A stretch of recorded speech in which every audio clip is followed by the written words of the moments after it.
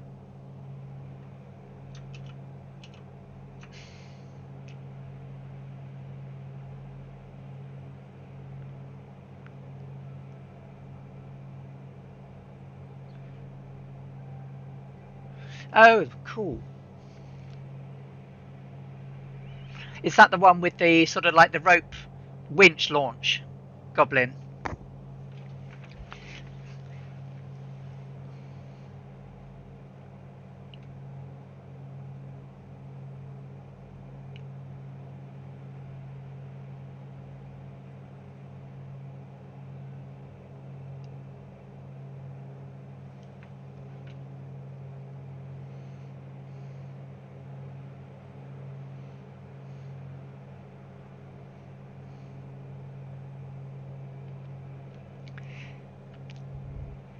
So, yeah, well, she had it on this leg though, Technical. So I do have one. I also have a parachute, which they also ditched, but they had them until they took off from Leh.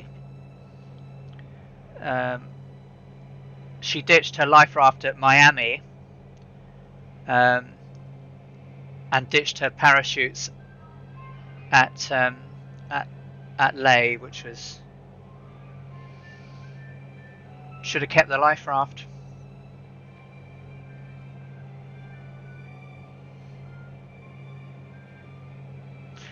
I mean, there were lots of problems on the flight. Originally, the navigator they had picked for the first leg had much better skills in terms of could navigate electronically, could use, and also from a radio point of view, could use Morse code, but neither Amelia nor Fred could. But on several trial flights, the first navigator was, about 20-25 miles off of track each time. Now, hand navigating as they were at the time, without the luxury of the tools we have available to us, I think it was within the reasonable error rate of 30 miles, but it wasn't far off. So they replaced him with Fred, who was a navigator instructor with Pan American, but he was known to like his drink. So I think that there were quite a lot of when you look back in hindsight, lots of mistakes were made.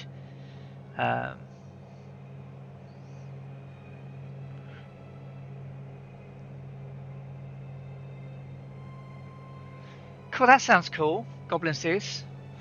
I might try that. I like gliding.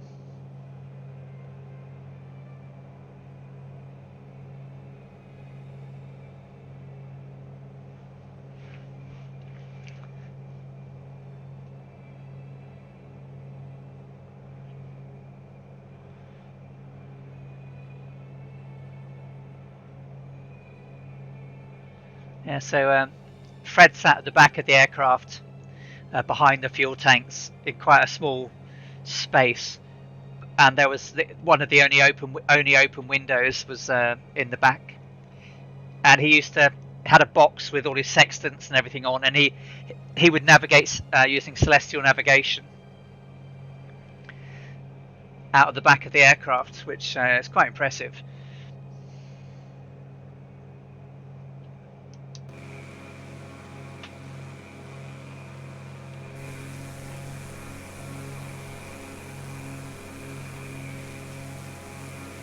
Hey Draco, Brian, Tarnish.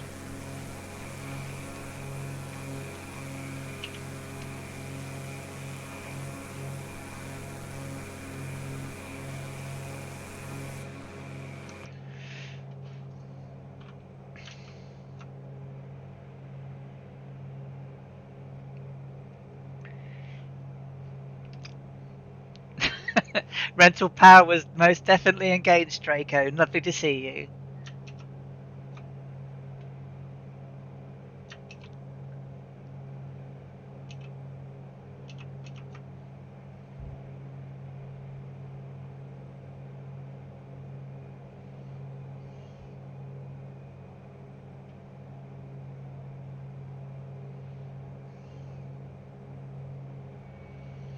So in total at the moment we've got 22,832 nautical miles ahead of us.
I see you, Catbat.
Tank change time.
think the furthest I've flown across water before today was from where I flew from Halmstad in Sweden to Copenhagen across the North Sea to Newcastle.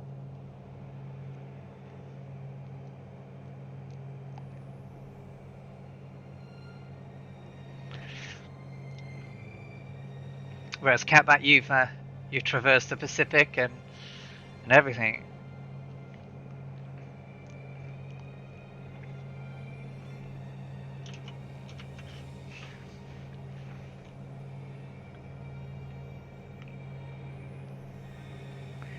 So Technical, Microsoft have messed up Flaps, and so Flaps basically have 2 times the lift coefficient, but doesn't take any drag into account.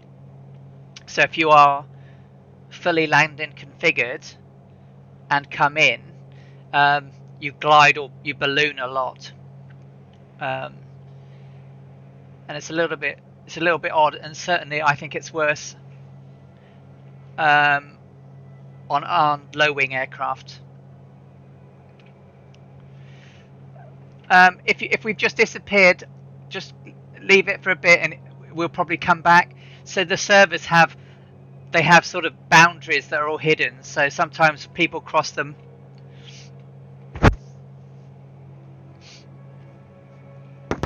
And people vanish in and out.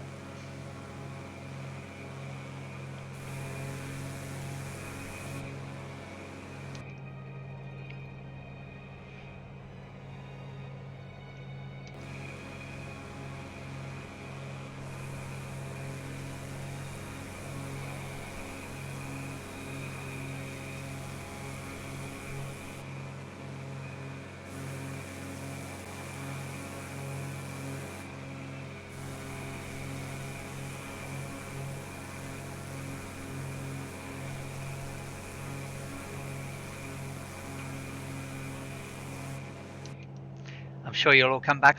I've lost you all myself, but you'll all come back.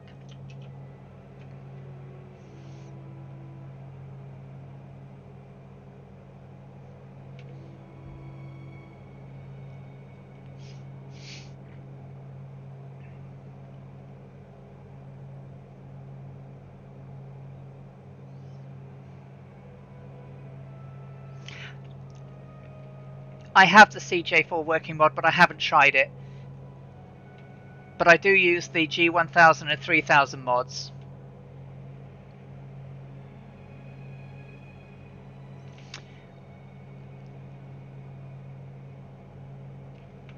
I am using the G530 mod as well, but it doesn't look like it's working as it used to. It has more pages, but it's lost it used to have an HSI on the screen, which was useful. Perhaps they've just changed it, but because it's got all the different arrival approaches and departures.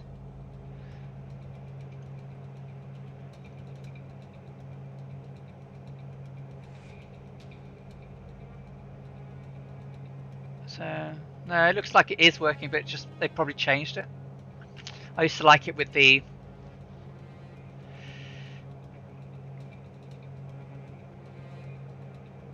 HSI on it.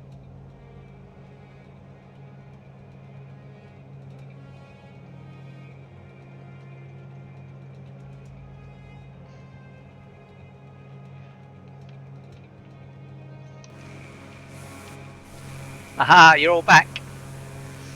So we've got Draco, Catbat, Tortuga, Dangerous Brian and Tarnish.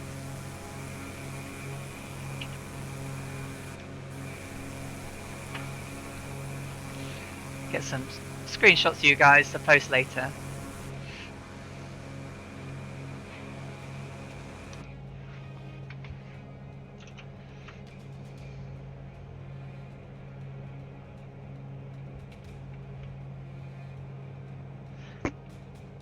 That sounds really cool, Tortuga. I might try that out.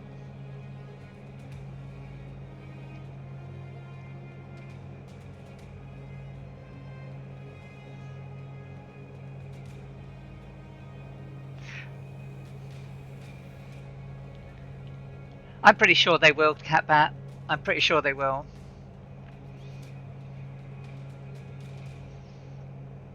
I'm being a bit trusting today. I've got a couple turned on.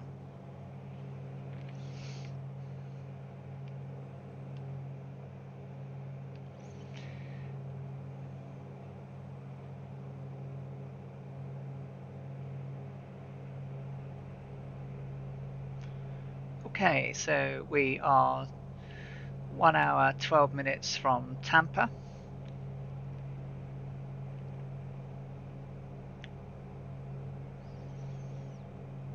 (218 nautical miles).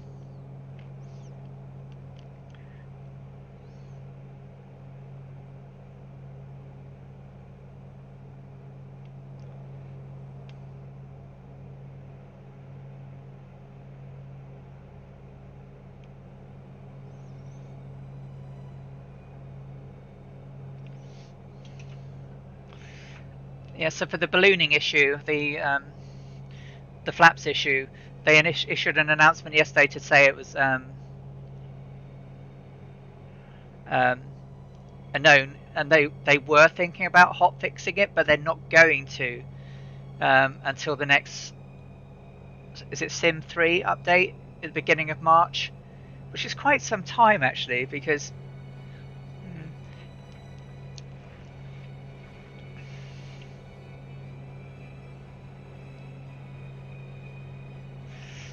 yeah, so I've got rid of all the nameplate mods and UI mods because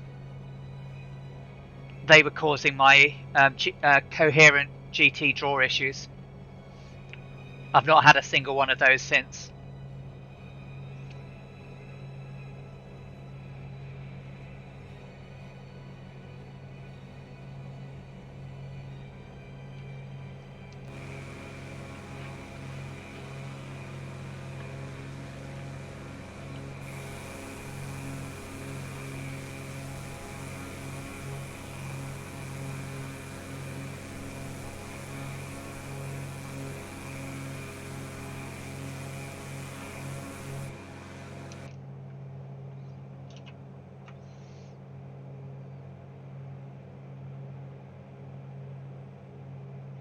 Yeah, I went totally vanilla as well, Catbat.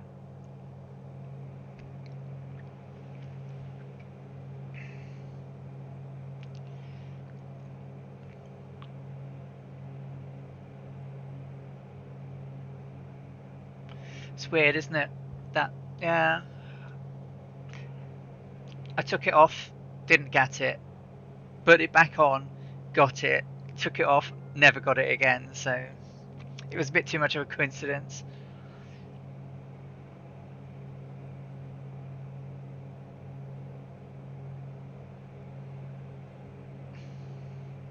But the coherent GT draw API and system actually is to do with UI interface. So if the UI mod is making changes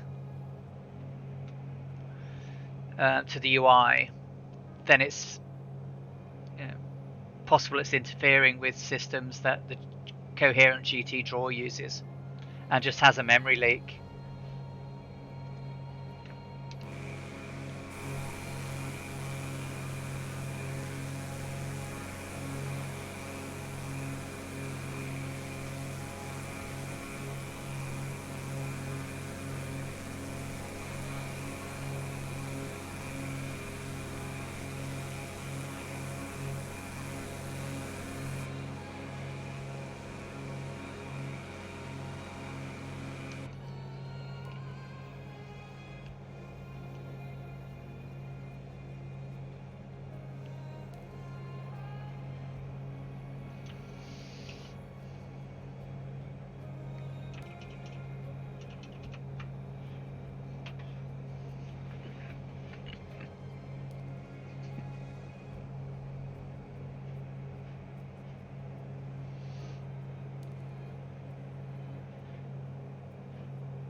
So it was about we're across the water, and this was probably the worst part of the flight for her aircraft mechanic, Bo McKinney. He absolutely loathed this bit.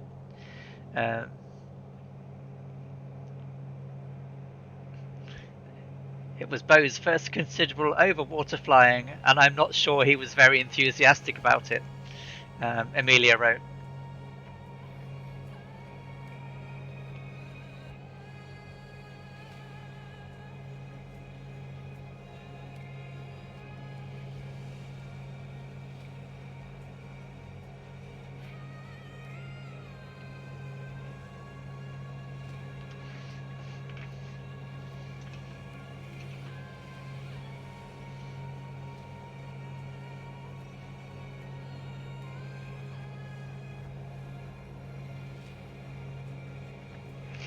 Oh God, no!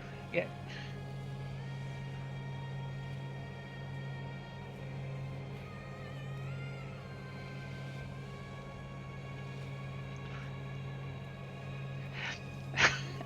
Yeah, well, of course, I don't have the. I mean, I guess I could have used the King Air. I could have used the King Air, which obviously would have had 2 engines and a bit of redundancy, which of course is why the Electra was the first sort of aircraft that was used a lot for passenger flight, because the American Aviation Authority at the time, was it 1933, outlawed passenger aircraft or passenger flights being taken in aircraft with only one engine.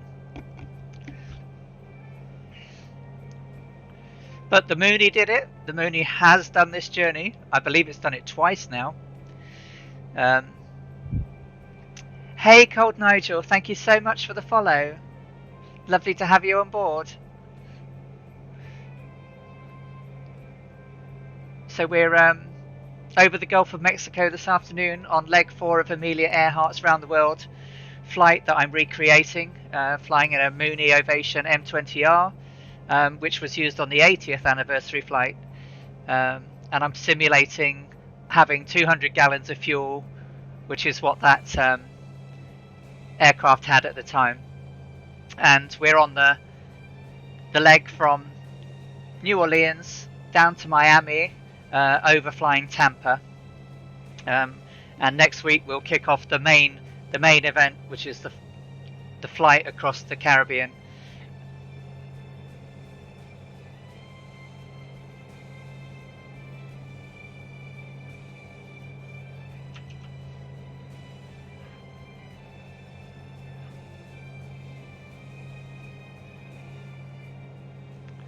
Yeah, technical Al. I think there are definitely a few memory leaks going on. And we have several of the Fireflies with us: Tortuga, Tarnish, Catbat, Draco, and Dangerous Brian, all come along to keep me company in this big blue watery desert.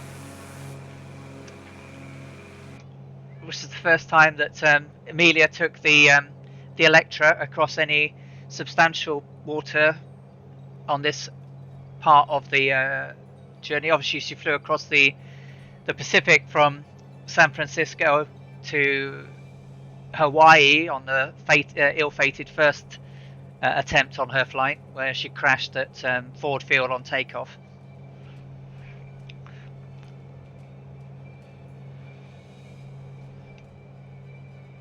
There's Draco out there to my 9 o'clock.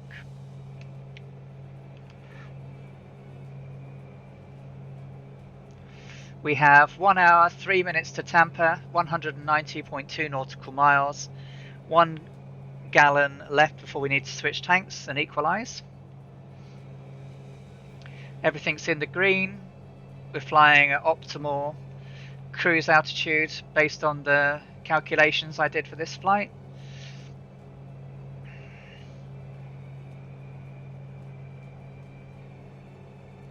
We're trying to emulate as much as we can with what the Electra did, because it was bigger but much more weighted down with goods, equipment, fuel and oil.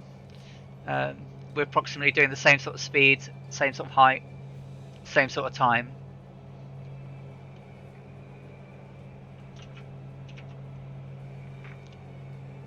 I think you might be right.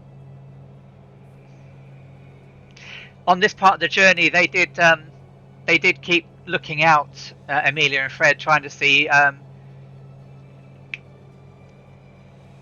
Oh crikey, the marlins.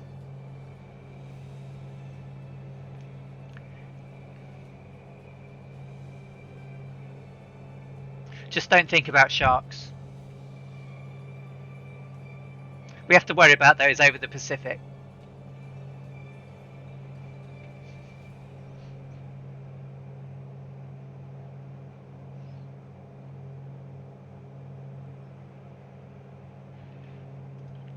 That's a bit more sense of adventure, doesn't it? A single engine. What could possibly go wrong if you're flying full failures like I am? I might turn that off next leg though, because I don't really want to crash into the sea because my engine gave up.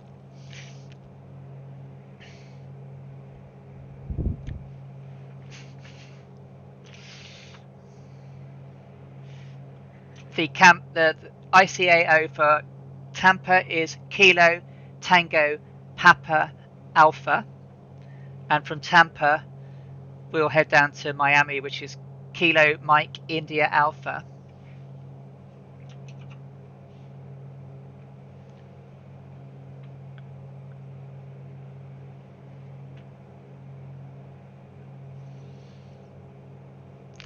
See, I really don't mind it. I think the longest flight I've done over water was from Los Angeles to Auckland back in 1985, which was a single Pacific flight. And I didn't really think about it.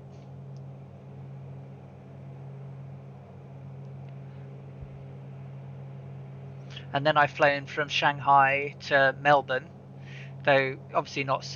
We were quite close to the Philippines and stuff. And then, of course, crossing the Atlantic, I do that quite a lot. We did have whales last week in a sandstorm sea, didn't we? Yeah, that was cool. So we've had whales. Let's just think about dolphins. You know, it could be dolphins waiting down there for us. They're much more nice than sharks.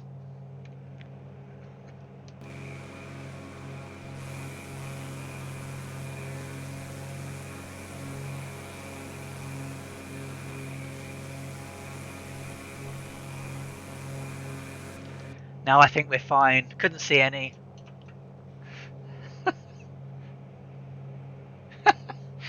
Do they really?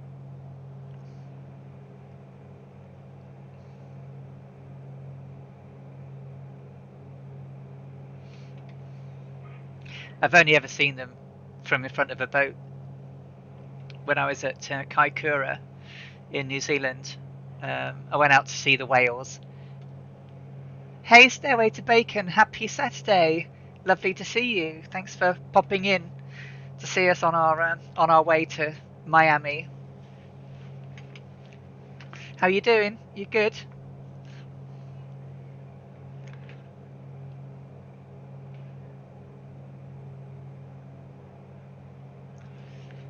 Yeah, I went whale watching off of Kaikoura in New Zealand, and that was amazing. We saw 3 sperm whales that day, and we're really lucky to see them. They were on the surface next to the boat, and they come up for a long time, and just like float around on the surface, and then we got the full dive where they literally go vertical and the tail comes up and everything. Oh, that was majestic, absolutely majestic.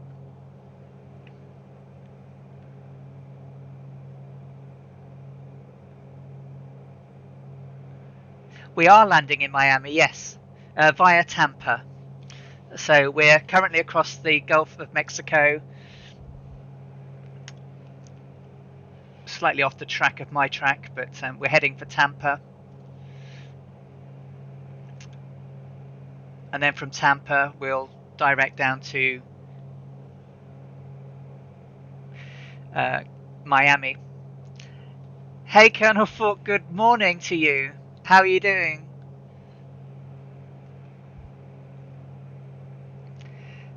Yeah, I've still got the pictures, Draco. I mean, crikey, that was 1985, so 1995 actually, 10 years out. But I'll have to scan them. They're really quite impressive, seeing the tails come up. Wonderful. Yes, whales. But they were humpbacks, weren't they, in Star Trek 4: The Return Home, or The Journey Home?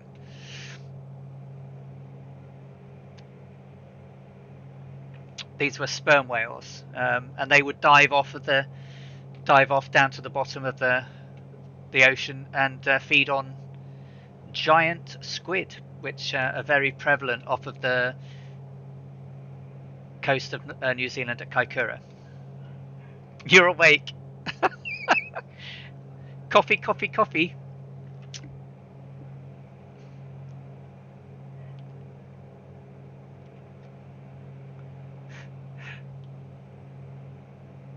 Did you enjoy the flight yesterday, guys, with Murph? That was great, wasn't it?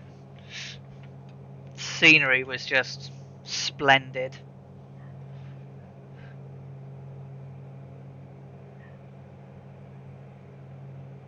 Certainly getting to see the world, aren't we all? Thank you for the follow, Stairway to Bacon. That's very kind of you.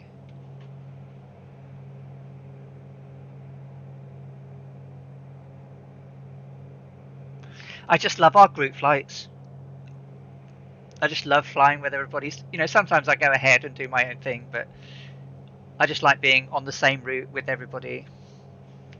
I've not felt very well the last few days after I had my COVID-19 vaccination, but I'm starting to feel a little bit better. But I'm still a little bit warm, and my arm still hurts. But I didn't crash on the beach yesterday, which was a start.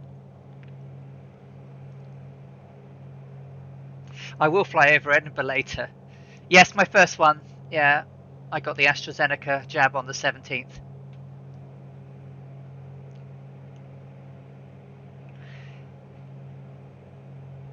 Yes, Stairway to Bacon. Yeah, I am.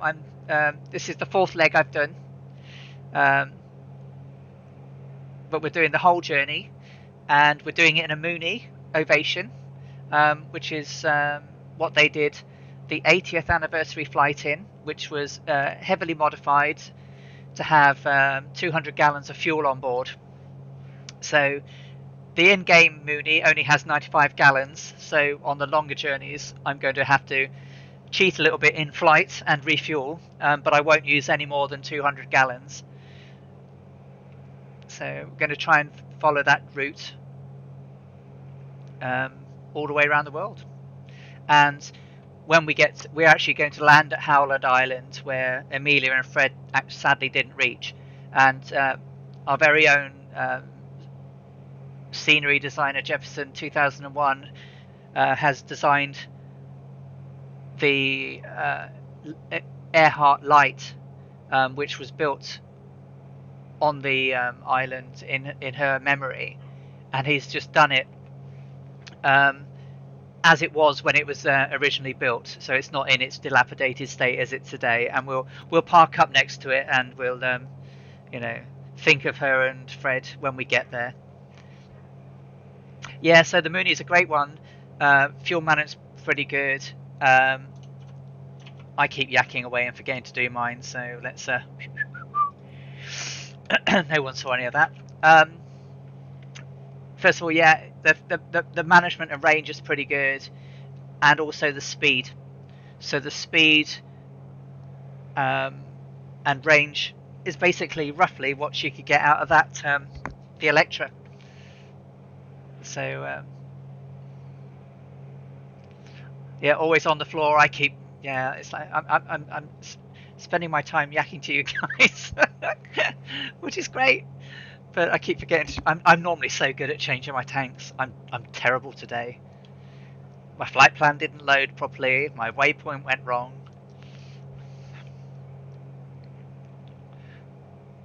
But everything else is okay.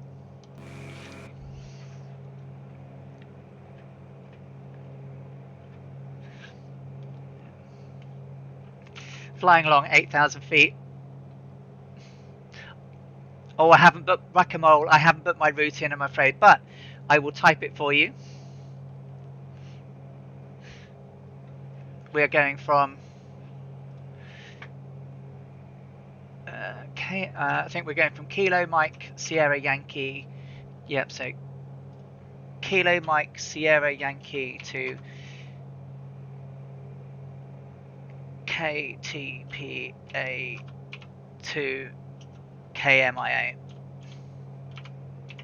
I can't type very well left-handed, but KMSY, so Kilo Mike Sierra Yankee, Kilo Tango Papa Alpha, Kilo Mike India Alpha, but we're not actually landing at Tampa. That's actually just a POI, because on the journey of this leg, that Amelia Earhart actually flew over Tampa as part of a grand circle navigation that they were doing, and became one of the navigation points. So Tampa's the point of interest on our flight today. Yeah, I change it every 5 gallons generally.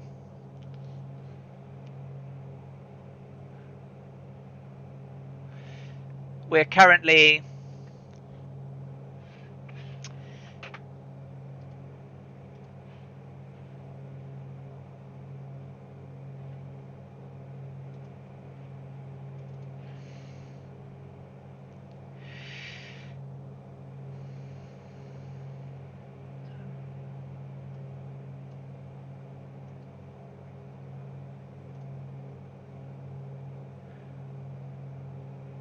we're approximately 138, 140 nautical miles outside of Tampa, I think, roughly, as the crow flies. What are we doing? 151.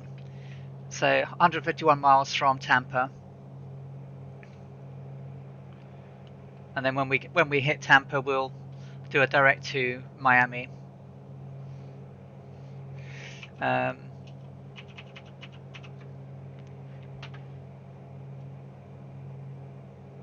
So we'll follow a 138 degree course. Magnetic true course should be around 132 degrees.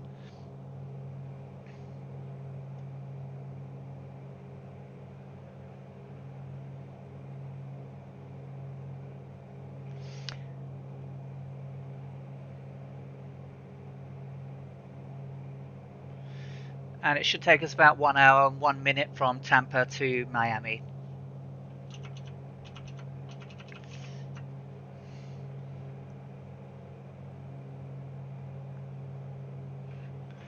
I did think I'd put commands in though, but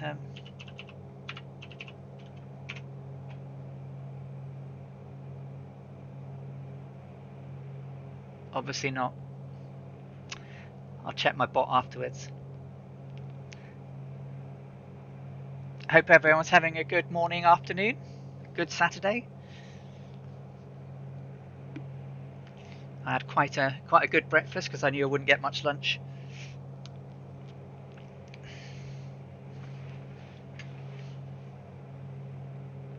Really?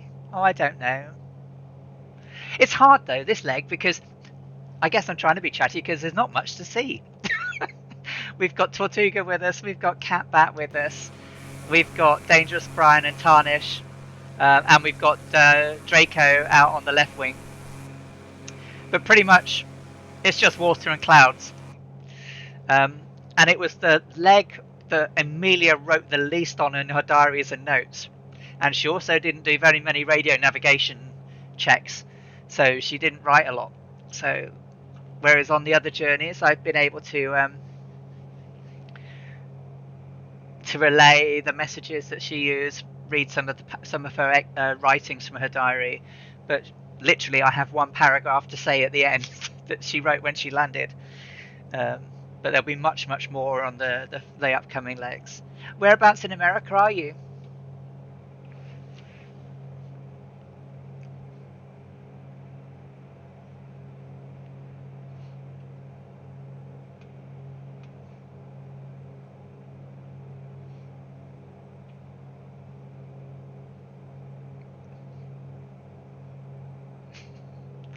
Okay, Pennsylvania. Yeah,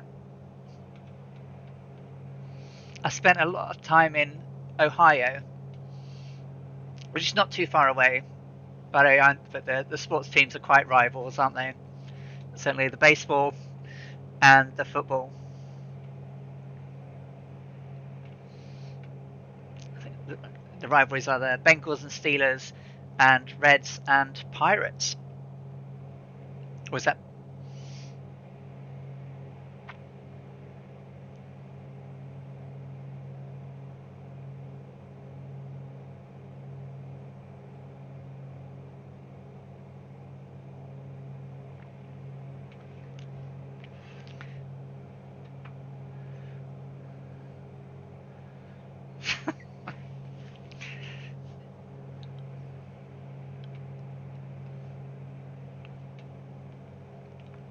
I went to watch a Steelers versus Bengals game in Cincinnati when I was there, and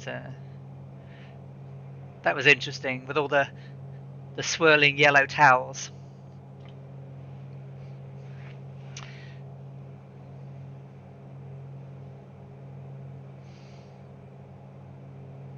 For my sins, I'm a big Cincinnati Reds fan. They don't win anything, but they used to be good when I was younger.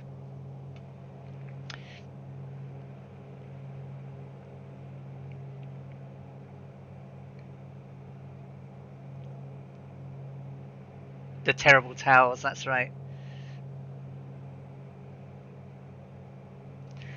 Oh, I'm not quite in the Bermuda Triangle yet. That's next week. But yeah, one of those server lines crossed. You'll all be back.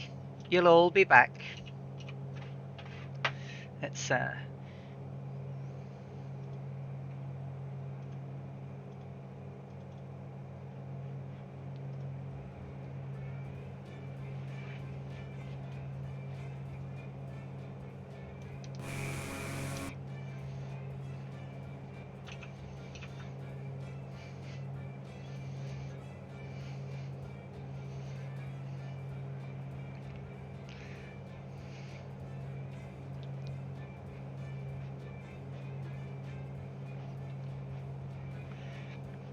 I've actually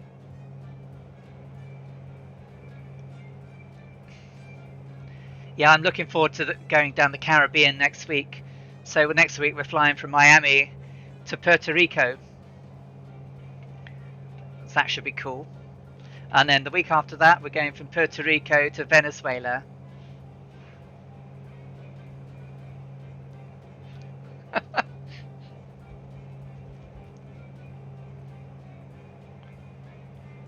It's magic.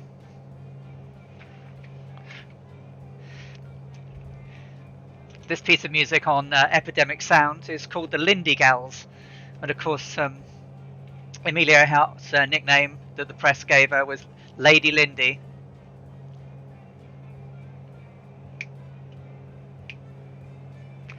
Hey, Scotland. We're good, thank you. We're out over the Gulf of Mexico. We're about 43 minutes out from Tampa. And then from Tampa, we take a cut down to the southeast to Miami. So we've got about 43 minutes to Tampa, 130.8 nautical miles. So we're doing good. How are you doing today? Obviously, work's over now and got the weekend ahead of you. What are your plans later?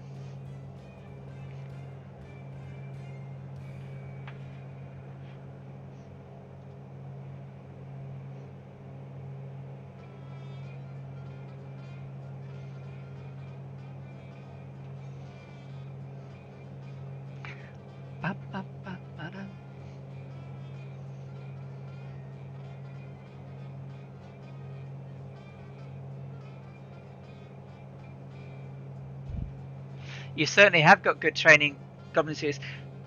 My French is okay. It's nothing special. It's not as good as my German or my Swedish.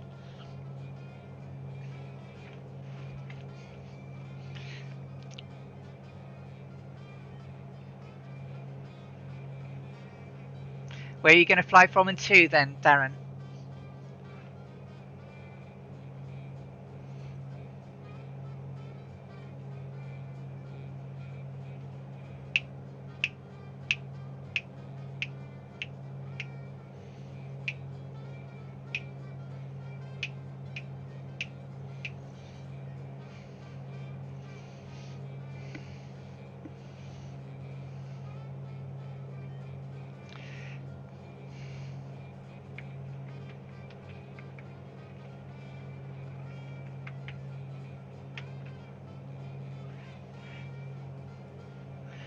Ah,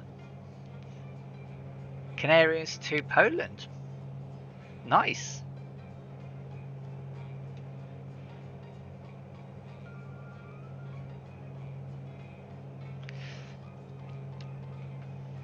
I have family in Florida, but I've actually never been there.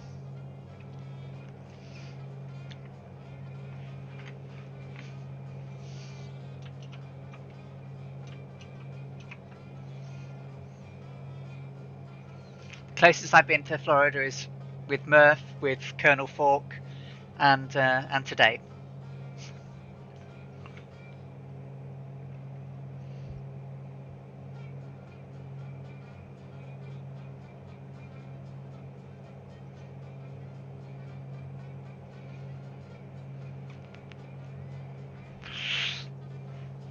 Fingers crossed for you, Stairway to Bacon.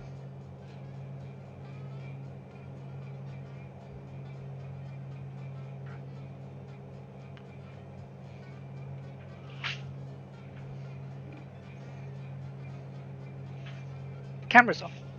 You're good.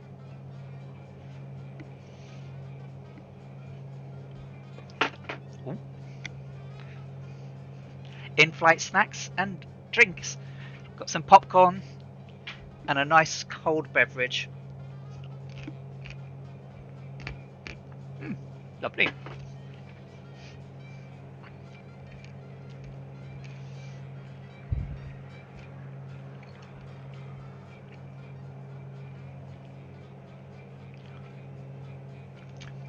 North Europe, whack-a-mo.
Oh, look at you lot.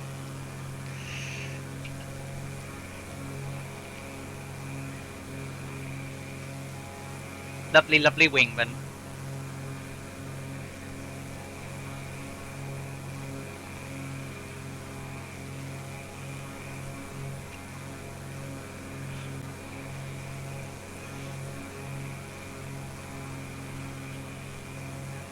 Fantastic escort.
Of course, this is the journey that we're taking around the world. So we started over in Oakland, in California, down to Burbank, from Burbank to Tucson, and then we went all the way from Tucson all the way over to New Orleans. That was over 1,090 miles. That was a long old leg. And today we're on the journey down to Miami. So you can see the whole route ahead of us.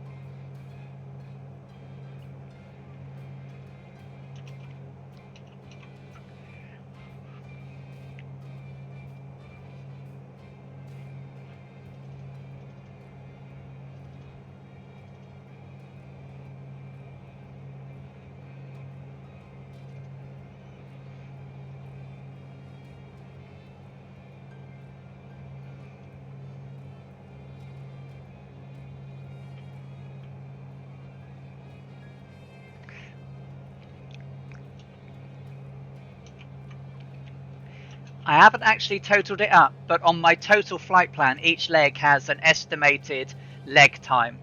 I'll update. What I'll do is I'll take it off of my plan. But I can share that. So if I share my so I can share this with you all. So on the Two-Tone Murphy community live stream thread, you'll see a post from me about the Amelia Earhart journey, and you'll find this plan, and this plan has the total that we're flying, including leg times, ETAs, so estimated time on routes, how much fuel we're going to be having, and so on. So all the fuel's calculated, and it's all based on the performance of the Mooney Ovation that I've put in. So if you want all the performance files, I can save them and upload those as well if people want to bother them. You're not bothering me because it's all interesting, and if people are interested in it, I'm happy to share. But I will write down how much we're estimating, because one of the things I haven't done is I haven't written down how much I've done in fuel. I think the fuel bill will be sent to me. I'd hate to imagine how much it would cost today in your own aircraft. £100 odd an hour, right? For rental. Plus fuel.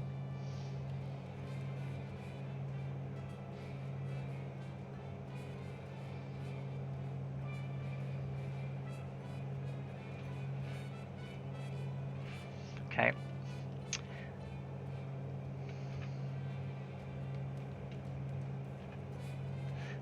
Still can't see land, but although I know it's off to the left there.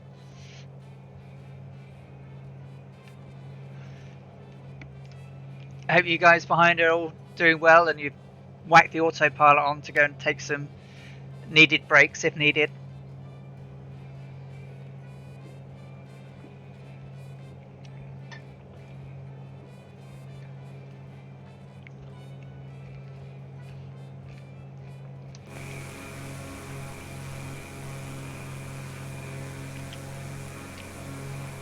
Hey Whack-A-Mo, nice to see you in flight. So we've got Whack-A-Mo, Catbat, Draco, Dangerous Brian, Tortuga, and Loyal Chef.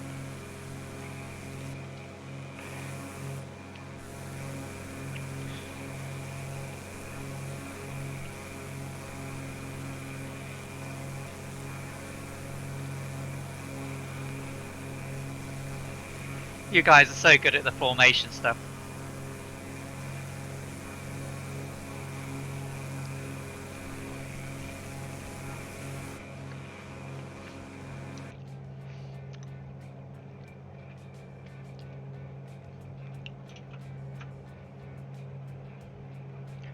Oh, breakfast burrito. We have a we have a local craft beer shop. It's like a 7 to 11, but they're really like a sort of members craft beer place now, as well as you can go and get some deli stuff and your normal fruit and veg and meat and milk and whatever. But tomorrow morning they've got they have the basically one of these food vans, and they're doing it's breakfast burritos. So I'm actually having breakfast burritos tomorrow morning, all ordered, ready to pick up at 8:30. I am looking forward to that. No, that's lovely. Thanks for giving the moral support, because some of this journey is very long and not much to see.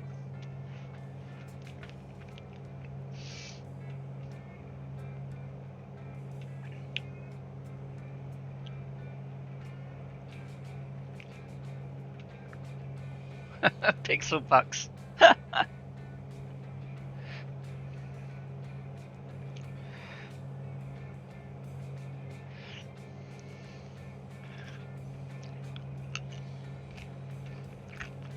Not yet, I'm afraid. I'm going to do 2 more streams this week, and I should get to affiliate this week. So I've got enough followers now, and I've done enough people chatting, and I've got enough regular viewers.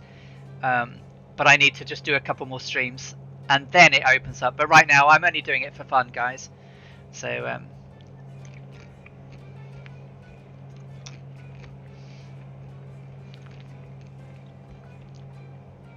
but I'm going to be doing a whole load of Amelia Earhart streams. The Vega B should be out Q4 this year, so a little bit of a time to go. But I'm going to do all of her flights in the Vega, including the transatlantic flight, the east to west, west to east circuit route that she did in the US. So I'm hoping to get in on that Vega as soon as it comes out. But no, not quite there yet in terms of affiliates and stuff.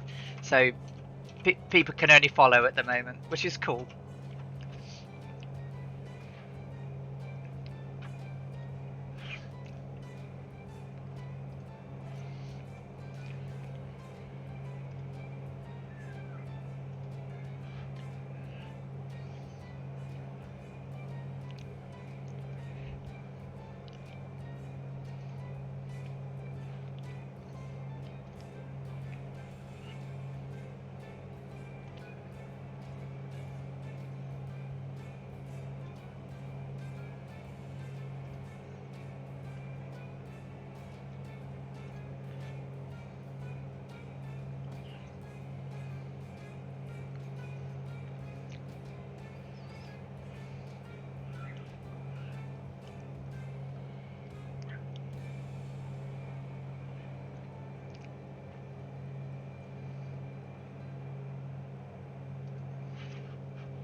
Yeah, so just a couple of little streams this week, and that should open up affiliate then.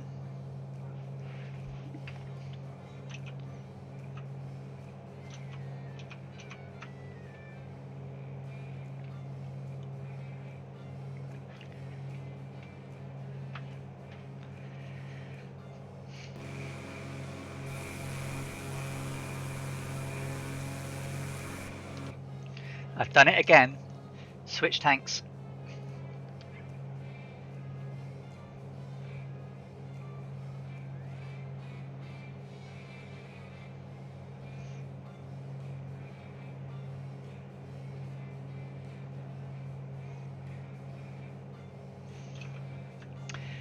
And that's how cramped it was in the back there. That's Amelia.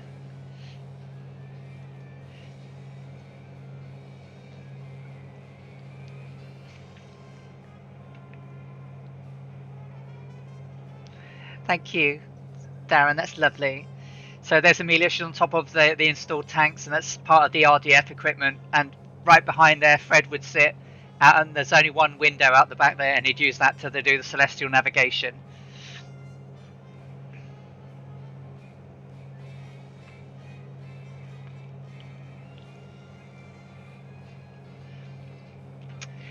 And of course there's Amelia in the cockpit with Sperry in the middle.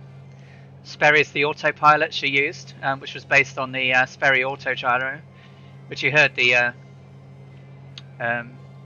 story I told last week where Lawrence Sperry demonstrated it by flying along the Seine with his Emile Cachan. And on the first leg, Sperry flew across along the Seine with people watching, with his hands off of the cockpit, off of the controls. And on the second run, his hands were off the controls, and Emile Cachan walked out onto the left wing. And when it dipped and then it leveled, they carried on flying with his assistant on the wing, and Sperry ride along with his hands in the air. And on the third leg, Cachan was on the left and Sperry was on the right wing, and no one was controlling the plane, and it all flew late and several. And the French aviation Air Corps were very interested in it, and they were the first major purchases of the Sperry autogyro, which was in the Electra 10E that Amelia used on this flight, and did a lot of the flying for her. And she often calls Sperry did the flying.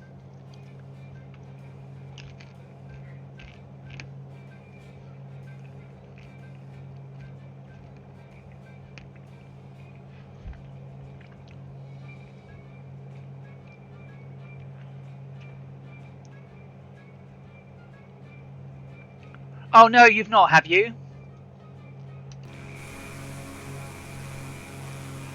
Hey, Stairway to Bacon, I can see you. Draco, you've not CTD'd, have you? Oh, talk about hard to... I think that's a brilliant sell, huh? That is total conviction in your product.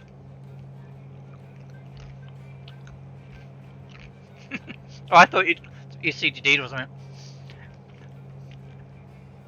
But as I say, total conviction in your product. Who wouldn't buy that?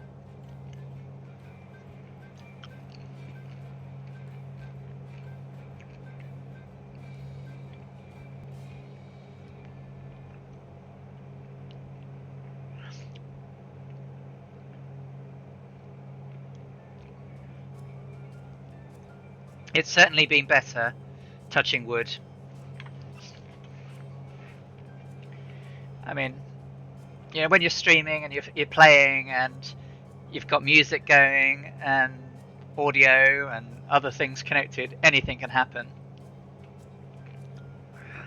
Yeah, I mean, the Logitech panels, I have a Logitech, an old Logitech yoke under my desk, and I'm using the throttle at the moment, and I use the rudder pedals, but I had all the switches and everything, but when the sim opened and it didn't work, it was just like, ugh. So I got an Alpha, and I'm waiting for the Bravo now, but I've been waiting for the Bravo for nearly a year.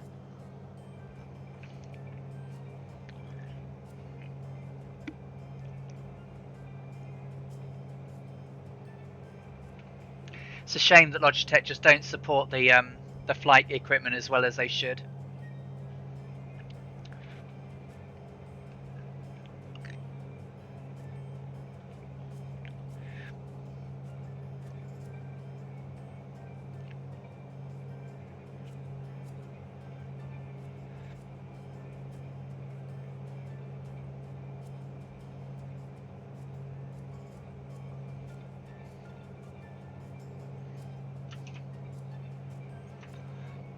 So, good old Amelia with the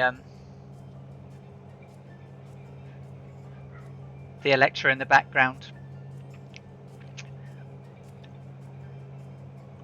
I am so looking forward to having a Lockheed Electra in this game. I hope someone brings it out. Amazing aircraft. And you can see on the top there the round RDF, which was the radio directional finder, which didn't work so well in the end, but should have helped them a lot.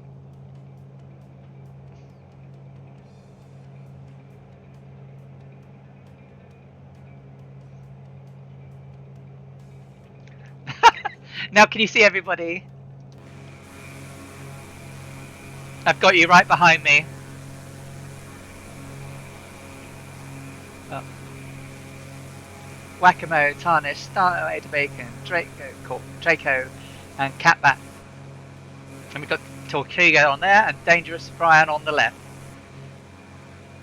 Got a good crowd out today. Fabulous. Thank you.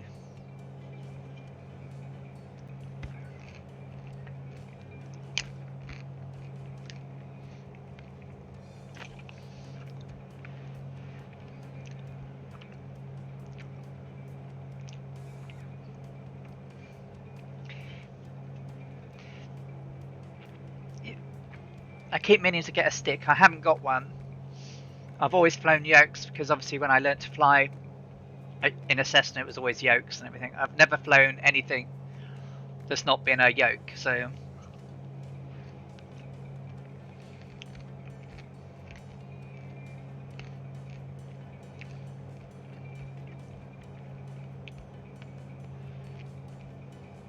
sorry if you can hear me munching.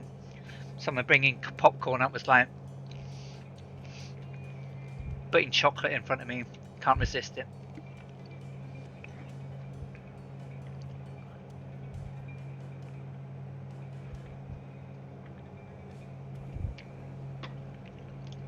Okay, 20 minutes 42 out from Tampa, 61.9 nautical miles.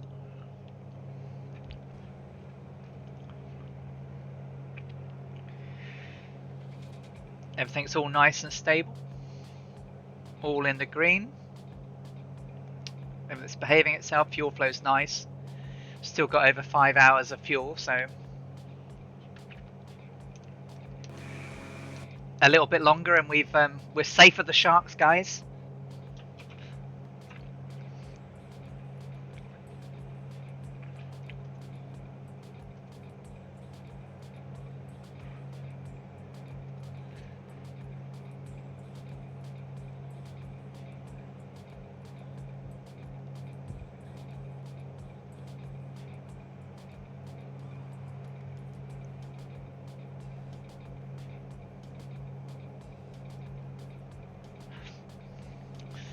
Now that is a good idea.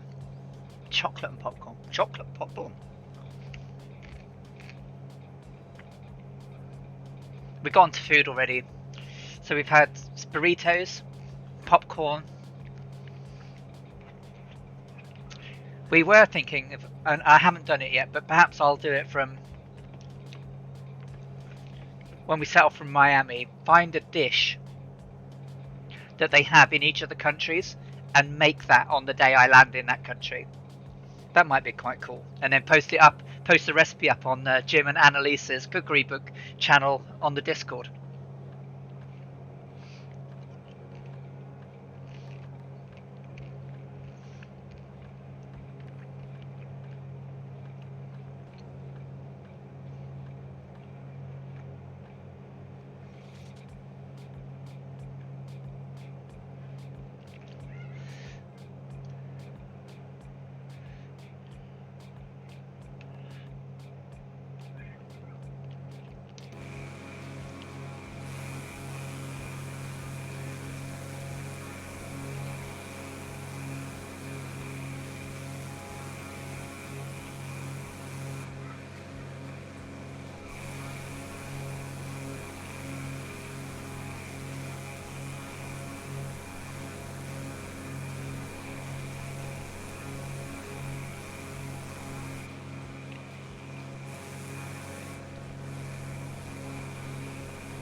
Yeah, that's made a mess of everything, right?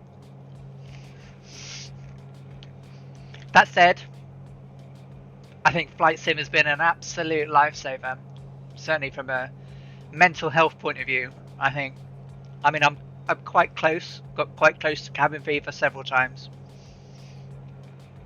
You know, at least I'm working. I can work from home, but it's not the same as being in an office. But Flight Sim's allowed me to get out. I've met you know, all of you guys, all the guys on Murphy's channels, all the guys from Colonel Fork's channels, and we've had a great laugh. We're exploring the world. We're doing more than we've ever have. Isn't it amazing? I think it's brilliant. I mean, I feel so lucky to have met you all. Yeah.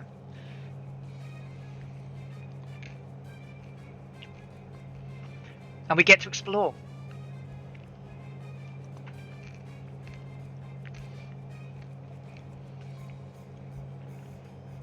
Defo, Colonel Fort. Defo. And I'm tapping wood here. But haven't we've been really lucky as a community? Except when we,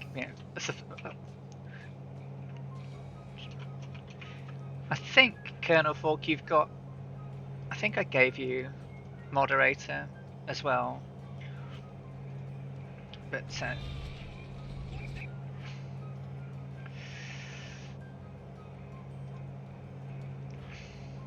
I don't want to be famous, mate.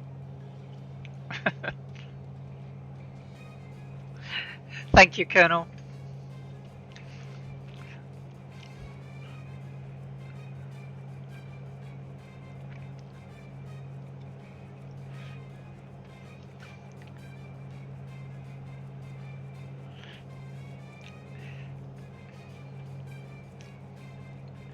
Yep, certainly has.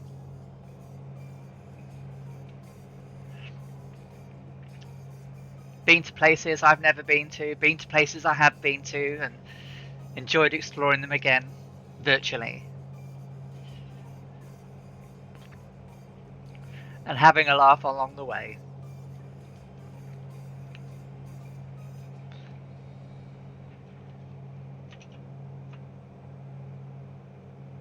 Oh, I'm not famous. I'm just me. I like to play, I like to have fun, and I like to help people.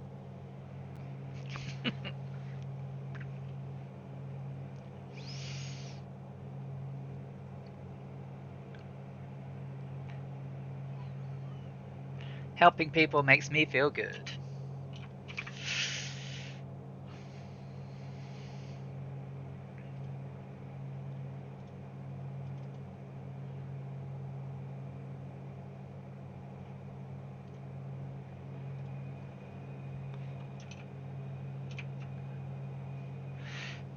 And then, so tomorrow night we've got Colonel Fork and his stream. I'm looking forward to seeing where we go with that. Monday night we have Murph back with the next leg of the tour of India, which is, I'm looking forward to that too. Not really done much in India. Then Wednesday we've got all of us appearing with the MS Flight Sim team, which that's going to be awesome.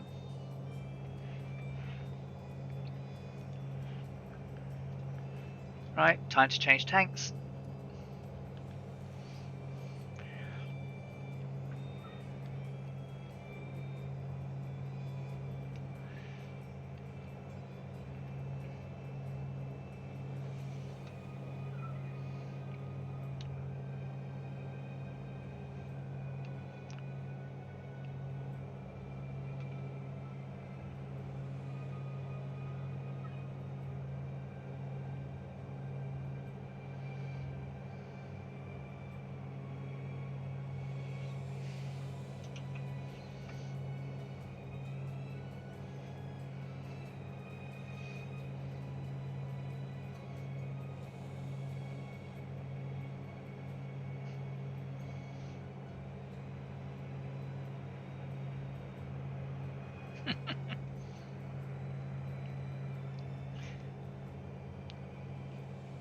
Close up there of the Electra.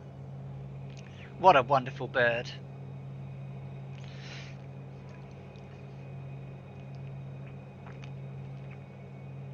It helps Murph a lot by, if people ask questions, generally like servers, I know there are now commands and everything, but if people are having trouble or whatever, it's, if you know or you think you know an answer and can help, then why not? People have problems with Twitch or with the Discord or whatever. All of those things I'm familiar with. I'm a software development product owner, so when people have trouble with software, I've I know my way around it. I've built and run web companies. I've owned my own hosting servers in data centers, and there's always something somewhere we can do to help other people. Sim Aviation Erling's in the house. Hey, how are you doing? I've enjoyed watching your picturamic tour of Norway. What a beautiful country you have there.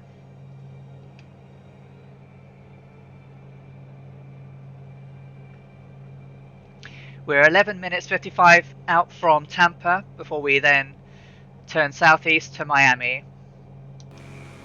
In a bit of cloud at the moment. Land ahoy! Nearly free from the sharks.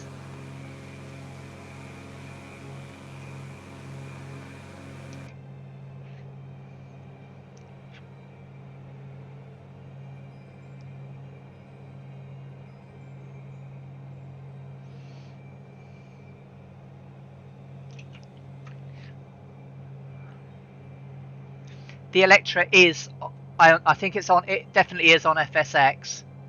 I even think it's on X-Plane. Do you know? I'm going to have a look at it because I've got X-Plane 11. I haven't played X-Plane 11 in a while, but it might be worth doing an Electra touring as that as well. I'm going to look afterwards.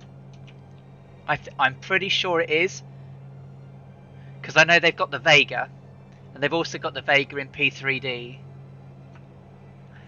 Land ahoy! We've made it, guys! If anything goes wrong now, our parachutes will be fine.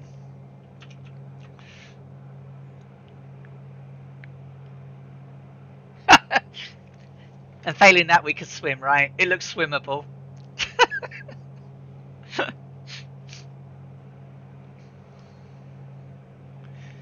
I think I even have FSX, but I just haven't. I mean, I put it on once and compared it to X-Plane 11, and it was like, nah. And then it's like, they do have some of the planes I like, though. But we are spoiled in GA with this game, though. I know it has its moments, but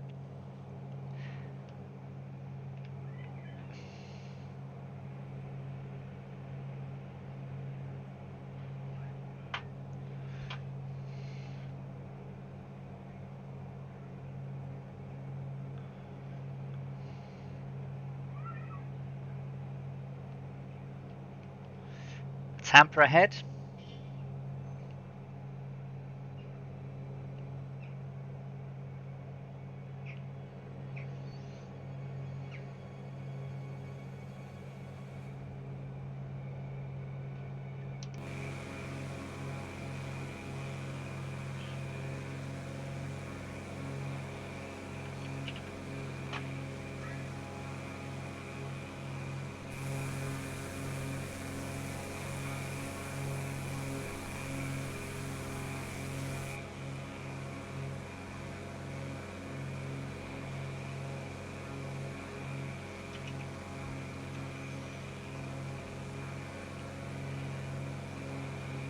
You're more than welcome,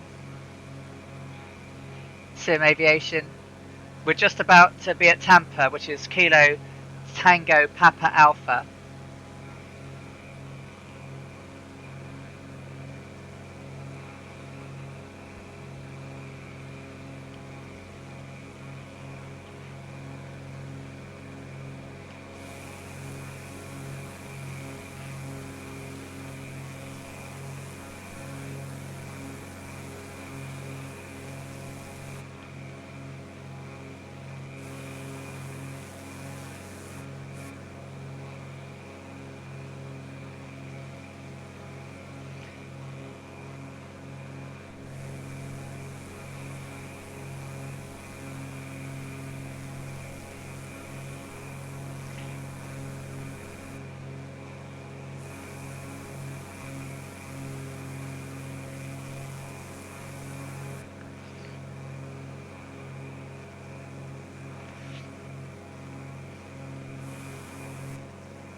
That looks cool.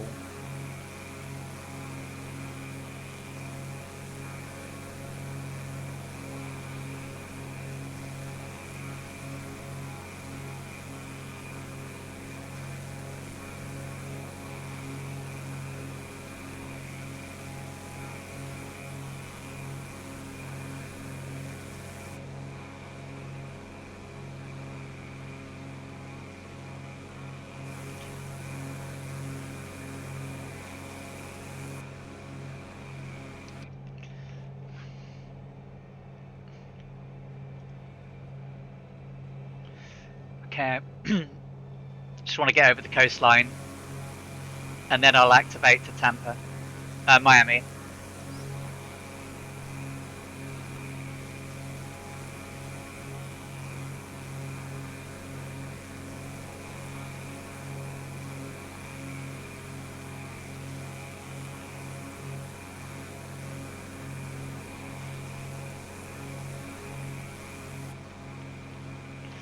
Okay, so I'm going to activate now to KMIA.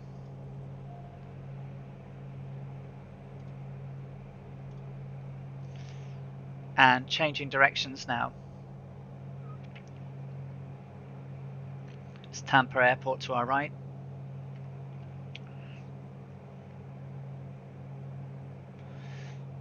Okay, so check my flight plan.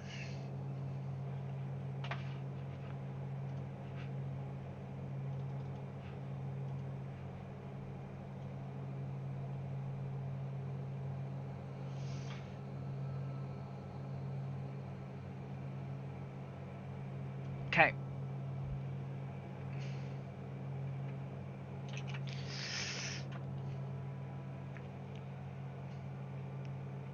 There's Draco, Dangerous Brian, Cat Bat off my left wing.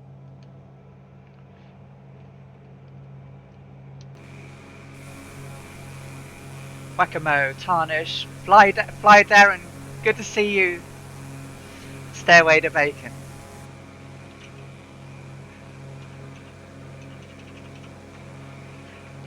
New heading, Draco, I am tracking 144 degrees.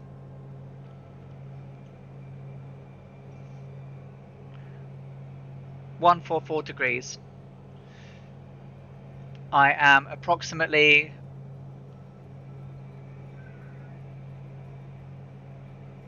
154, indicated 187 ground, 8,000 feet.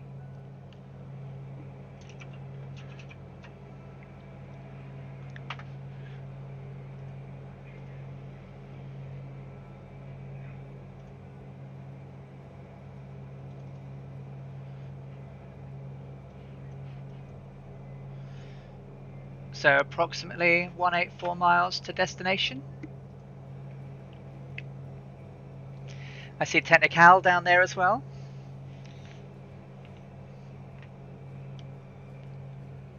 At Tampa International.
Okay, so I'm having a think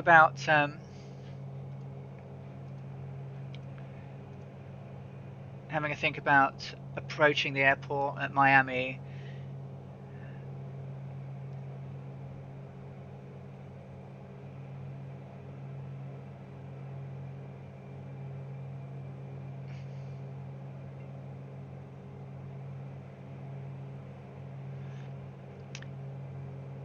Just trying to see where the wind's coming from, because of course I'm using fictional weather. It says it's coming from 359 degrees. So with the airports that we have, the runways we have at the airport, 8, 26, 26, 27 and 9, they're all going to have a crosswind. They're all crosswinds actually, but 30 won't be a tail. So we'll probably do runway 30 approach into Miami International. So runway 30, the approach plate, so what have I got to watch out for?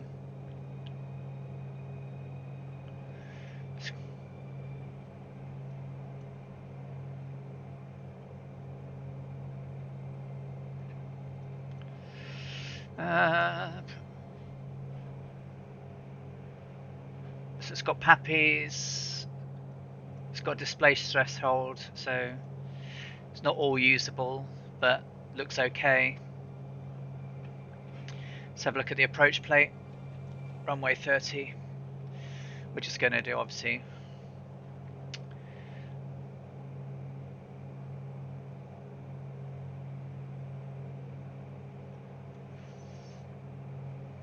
Okay.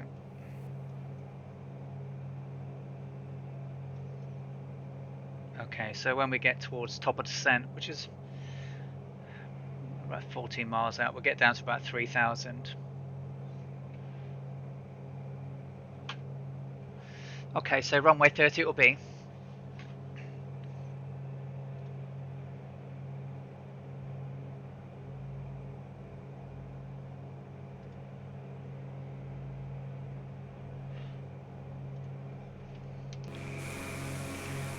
There's Sim Aviation, Tarnish, Draco, Technical, Dangerous Brian, Draco, Wacamo, Tortuga, and a few other players. Fly Darren's with us.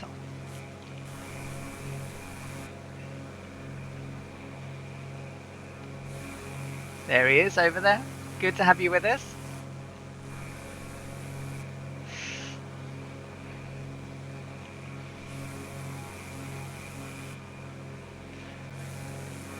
Had lots of water today. Whereas last week we had lots of sand.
One gallon till change tank. 52 minutes 30 en route. 164.2 nautical miles. 61 gallons of fuel left.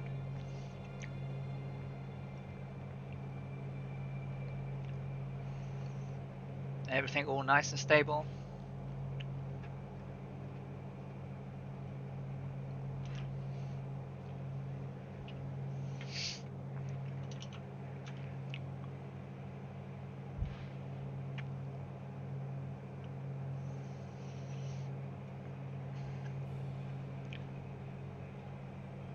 Oh no, Draco. I'm sorry, mate.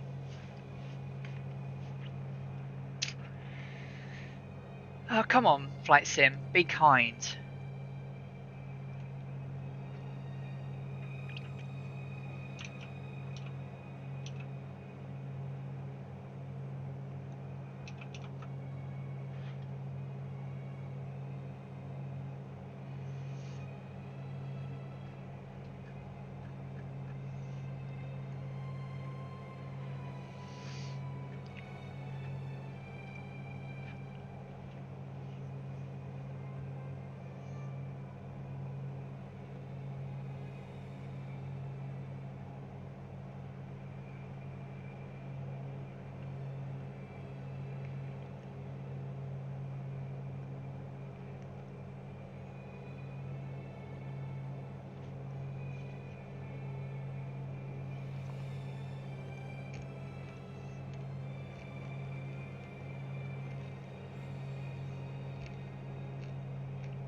So, Draco, what does Windows Event Viewer tell you? Is it just MSFS or Microsoft Flight Simulator.exe that's causing it? Because if it's triggering the bug tool, it's not something else, is it? It's nothing to do with the VC.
Right. VC runtime. Okay. Do you have I don't suppose you've got like Corsair IQ software running for fan control or anything? Yeah, so that suggests that it's a problem with a program rather than the sim. That's something else crashing. I had that with the IQ software, and I think Kernel Fork had it too.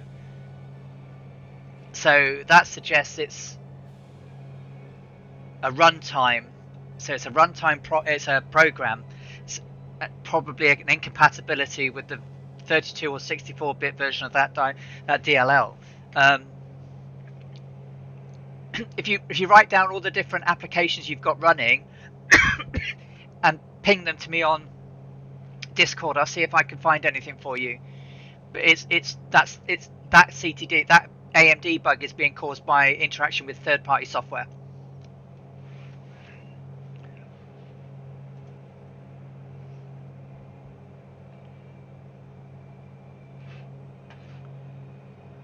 The CTDs I were getting were originally, I had that a few times and then I turned the software off.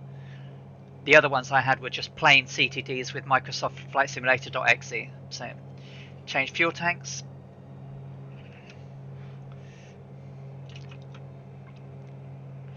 Yeah, they're not going to do that flat bug, which is it's a pain, because when you can do really good landings, it's messed up all of mine so far.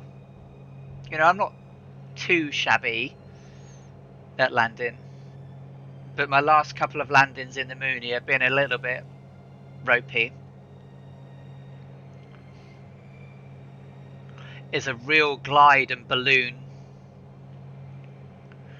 Yeah, because if you know, that you don't want to release the new aircraft if the first impressions are that it's got bad control, right? You can apparently go and change some figures in the config files, but I don't feel that confident in changing coefficient ratios by 2 times on various files that I'm not sure what it's going to do to anything else.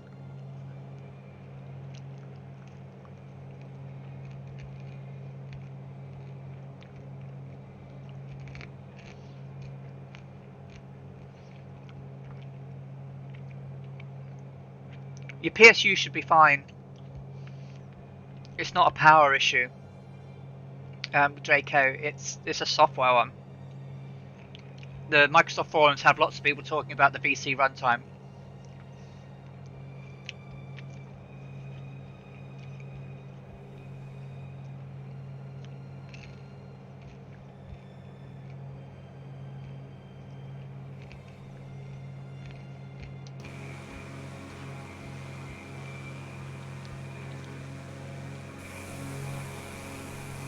Look at you, all of you back there. How fabulous you look.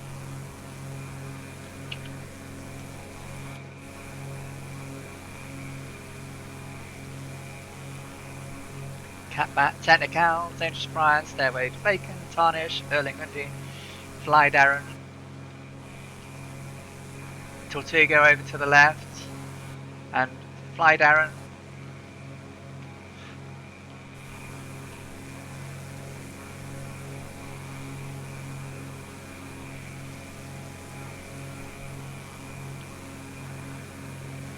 Over the lovely blue skies, Florida. 43 minutes out from Miami. Obviously we'll cut down the field and take a left approach into runway 30, runway 30.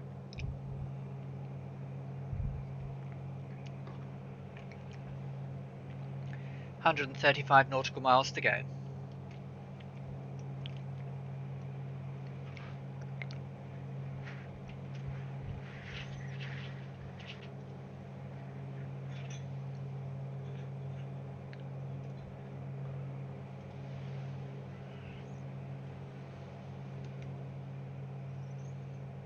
It's lovely.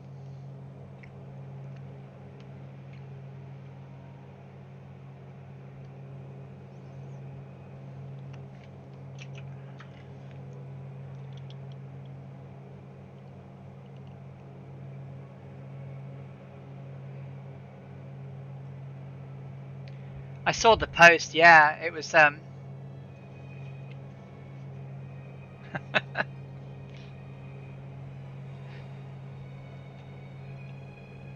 yeah, I saw the post, so it's like, hell no, you can go and edit this file if you want. Well, why don't you just give us an updated file, guys?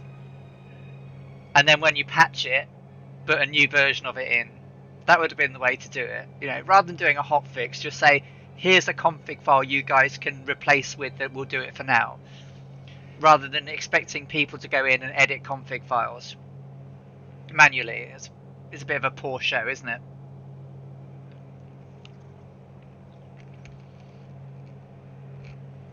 It's a bit like going and saying, go and edit the registry when you don't know what you're doing.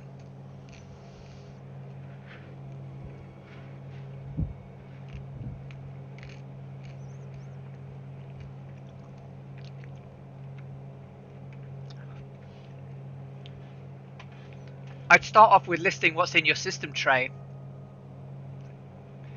Draco. So for me, I've got like Windows security, Bluetooth, my Razer Central, my Kaspersky, my Radeon software, Steam, Navigraph, Symlink, Discord, 1Password, and the Xbox apps is running for some unknown reason.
Hey Ben, thank you so much for the follow.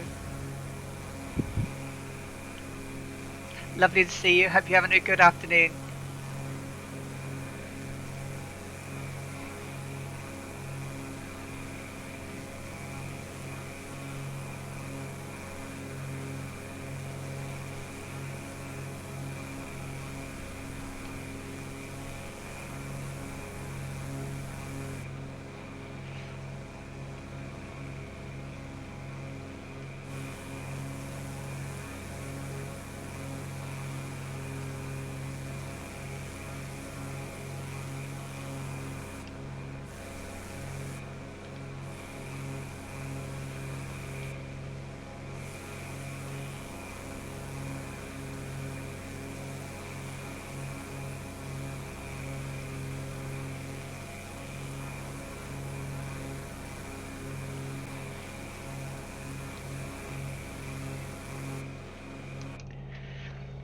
Oh no, I think that's because I've got generic models turned on, so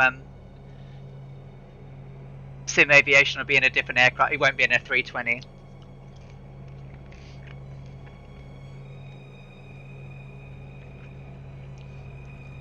I was suffering from crashes if I had non-generics turned on, and I haven't quite trusted to turn it back on yet.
Yeah, they need to change that really, because it's like people are not in airliners and they get the Gickner alerts and they're not doing anything wrong.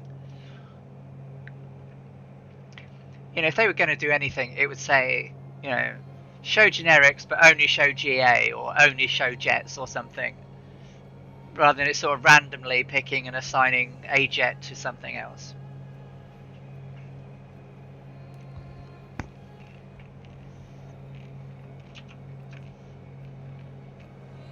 Everything is a bonanza, yeah. Everyone sees me in a bonanza normally, and I rarely fly it.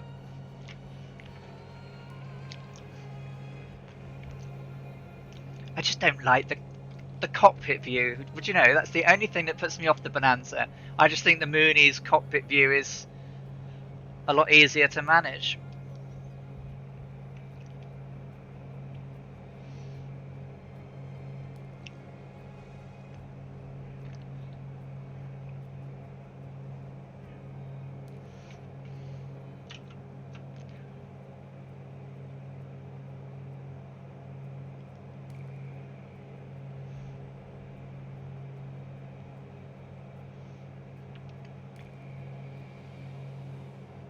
Yeah.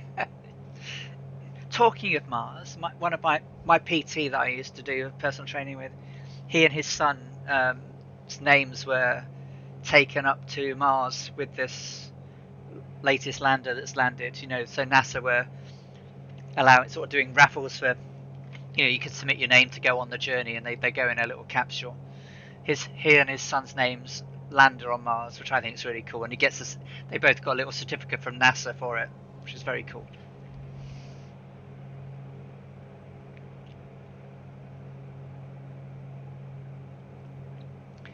Yeah, Murph really likes the Piaggio. I haven't flown it. When when payday comes, I might need to buy some. Great to hear, Brian.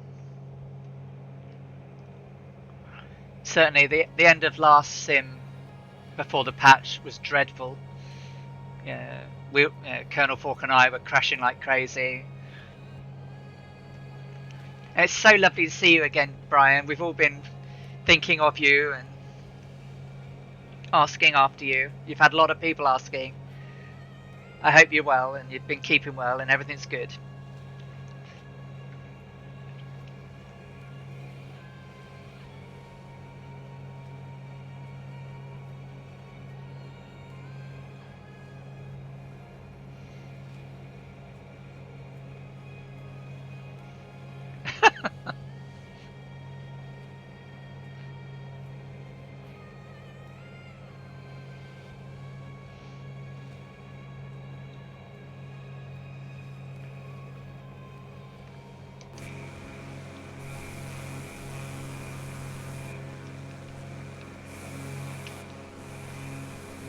Certainly are, mate. Hey, Blind Aaron.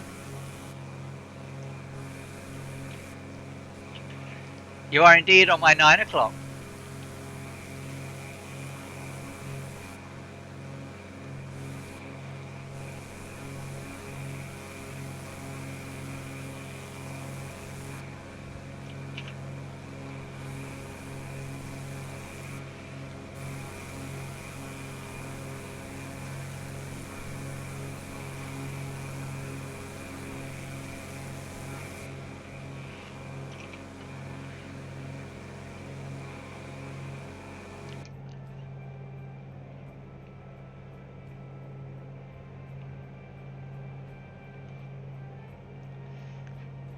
Two gallons till change tank.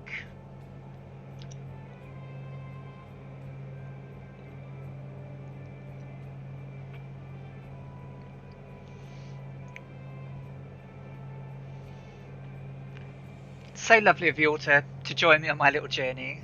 I really appreciate you coming along and chatting and flying. It means a lot. Thank you. Thank you, everybody.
Start to be a bit more interesting next week with lots of radio expert excerpts and talk about the journey. So Stairway, we are going to come in runway 30. I don't know what weather you're flying, but I'm flying WPP, WPP coastal winds, and I'm set to May 23rd, 2021 because it wouldn't let me do it in 1937. Be careful, don't touch this in game now, because I found that sometimes it kicks you out. So I found a bug earlier. If you change this, it goes to the restart menu. So be careful with that. So that's apparently coming from 20 degrees, and it's quite strong. So I reckon it'll be too much of a crosswind on all of the runways, apart from 30, where it's more of a headwind, although it's still a bit of a side wind. So if I bring up Navigraph, oh, if I had Navigraph open, that would help, wouldn't it?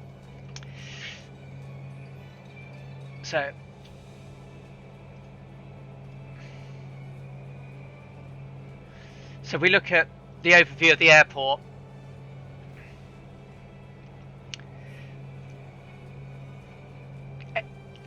Eight and 26 left and right are going to be a full crosswind, as is 9 and 27. 12 would be a tailwind with a cross, so I think 30 is probably the best one, unless anyone would disagree.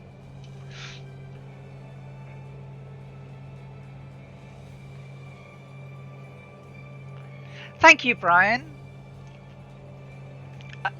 This is week 4. I've only been streaming for 4 weeks, but I'm going to do the whole round the world, and then I'm going to try and replicate all of Amelia Earhart's flights as a challenge. Sim Aviation, just be patient. So what you're not seeing is that the world is not truly seamless. There are server lines, or parts of the server, and when people pass over it, you're into a different zone. It looks like it's the same. I don't know if anyone's ever played World of Warcraft. It's using the same type of phasing, so none of their zones are truly seamless either, and people can you'd see people just generally gently disappear as they cross server lines, and that's all we're doing here. So we're going to come in runway 30. Just be patient, people will come back. People have disappeared and appeared all flight. So runway 30.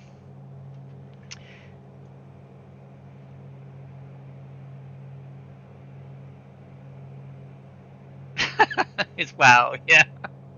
I spent years playing that. Due to close proximity to departure at the end of this runway, there's potential runway incursion, so we'll be okay. We've got no one flying. Visual vertical guidance with PAPI 3.0 left side of runway. So PAPIs are on the left. We have a displaced threshold, which reduces the length. So obviously this part here, not really, you can take off on it, but you shouldn't land on it. Land beyond the piano lines.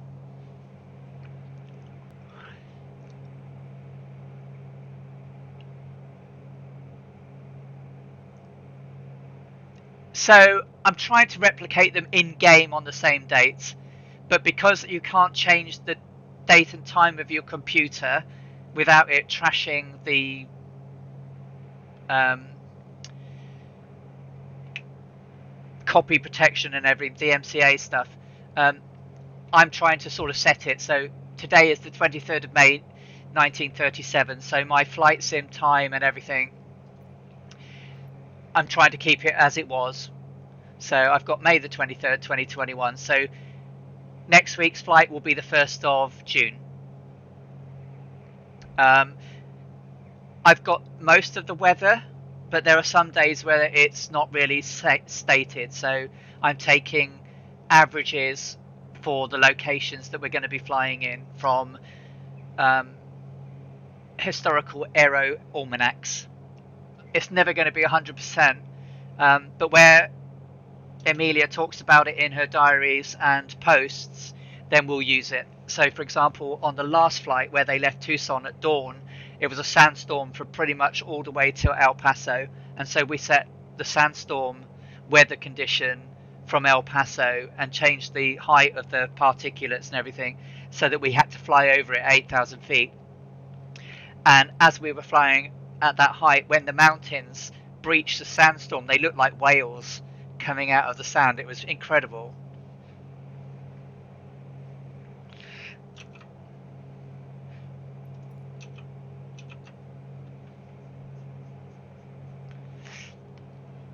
ICAO code of the arrival airport is Kilo, Mike, India, Alpha. Hey, see you later. And how you doing? Hope you're well. Thank you for dropping in. Wouldn't it be great? Historical weather.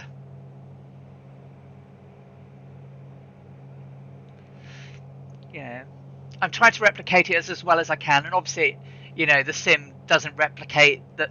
You know, not all the airports she used are there anymore. So on our next journey, not the next leg, the leg after next, she landed at Carapito, which is in the jungle.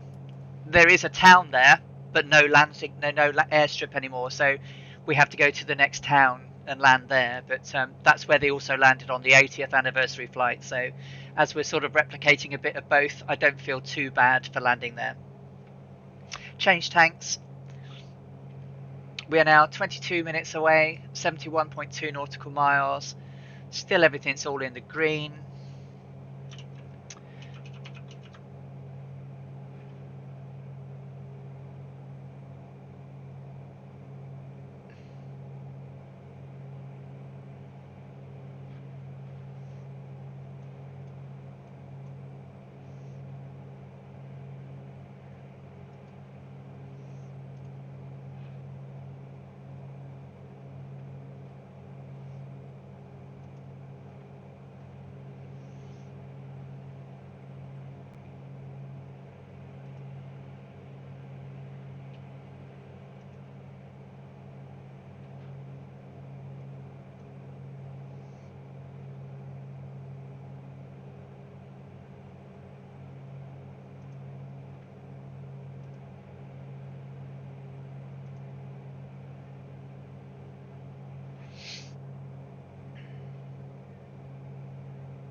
Yeah, the moderation's a little bit over enthusiastic at times. Yeah, cup of tea time, guys. If you need a drink, remember to have a drink.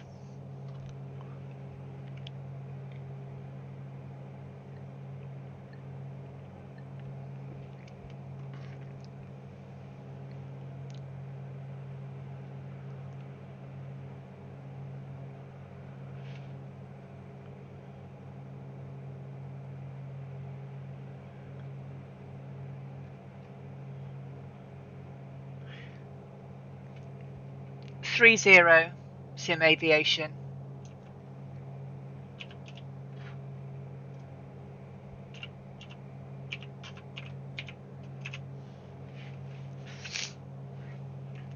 But it really depends on your weather you're running. So I've got a wind coming from 20 degrees, or coming from the north at least. It looks like 20 knots. So if we were coming in to any of the runways,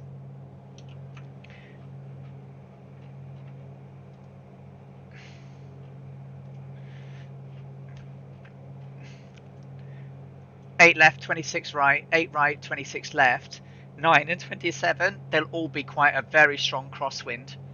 And the crosswind coefficient on this will probably be a horrible, horrible landing. So 30 is still not going to be great, but it'll be better than the others.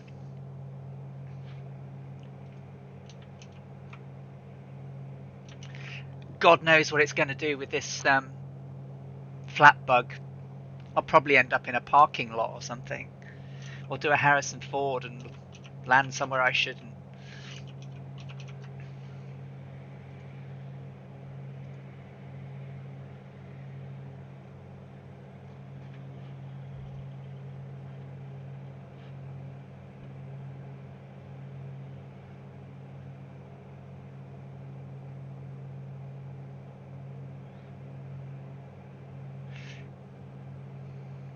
Draco, I got your event log. I'll have a look at it as soon as the stream's over.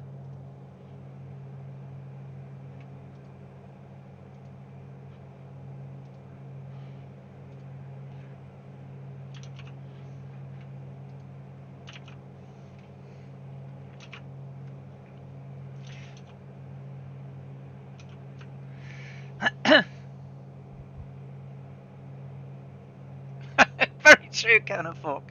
Very true.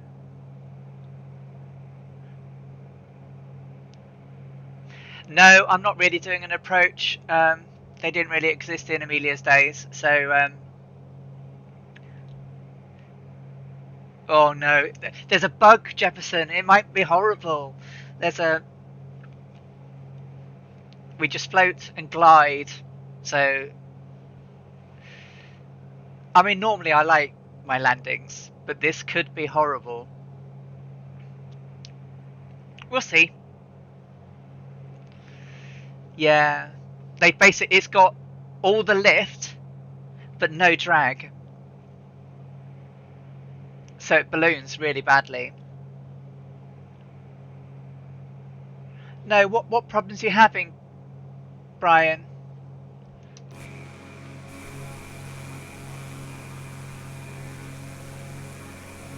Well, that said, I'm seeing a whole load of people with unknowns.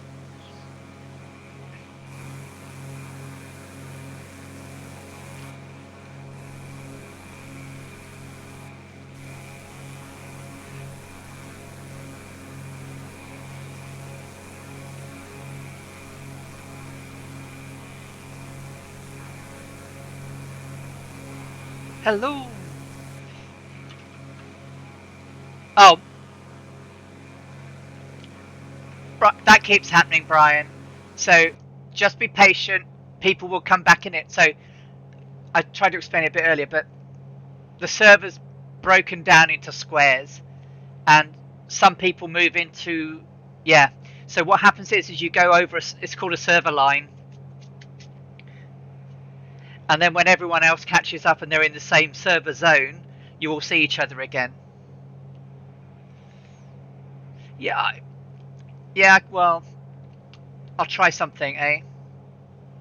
I'm going to try it. Let's see what it looks like with flaps. If it gets horrible, I can always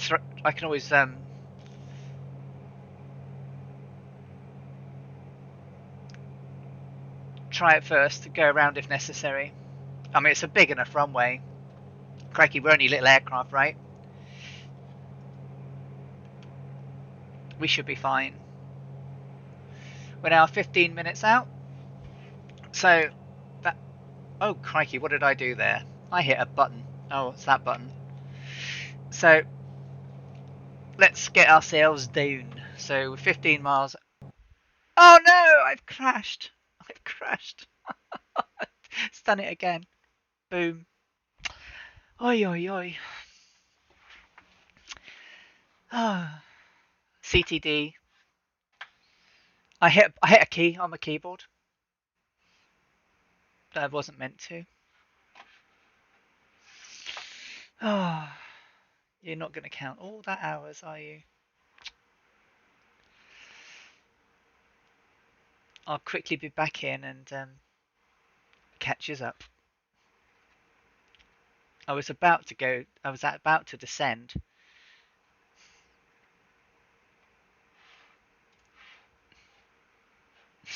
Boom. But you guys are still flying, so I can zoom in on you. I can join in on you. He did tell me some buttons. He's a naughty Murph. He's given me some gremlins by the looks of it. Oh, I did this last week, didn't it? Oh, you've crashed as well. I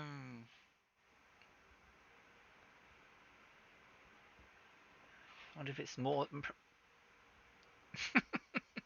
You'll probably catch me up now.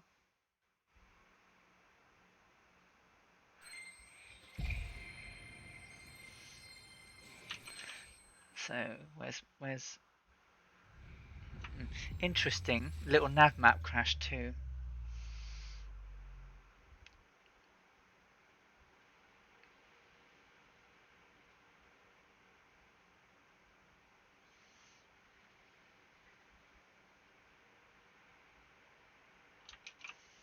Interesting.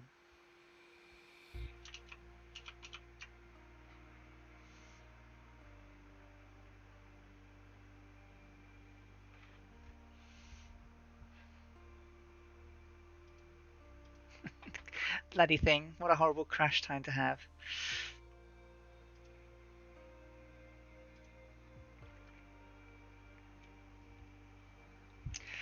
Oh. Well, while it's loading, I will be right back. I'll stretch my legs a second. Oh.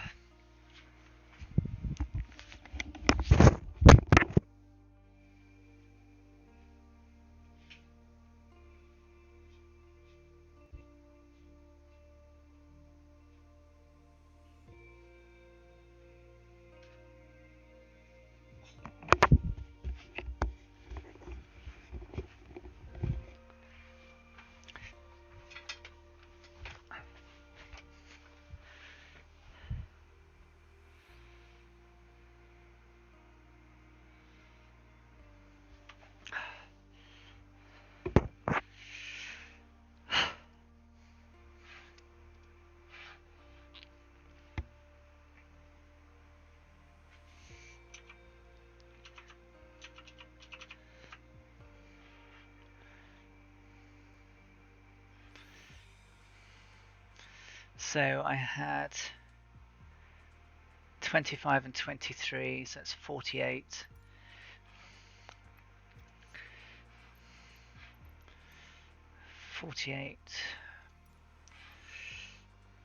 So that was 25, 23.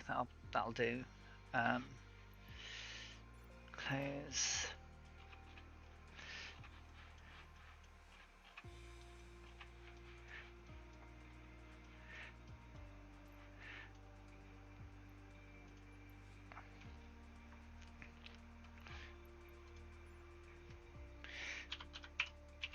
I'm just going to cheat now. KMIA.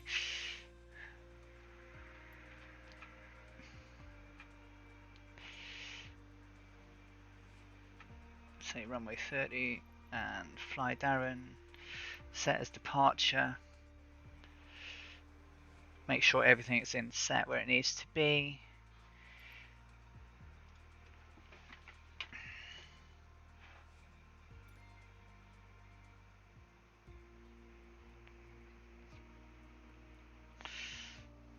Light power throttle. Everything's on.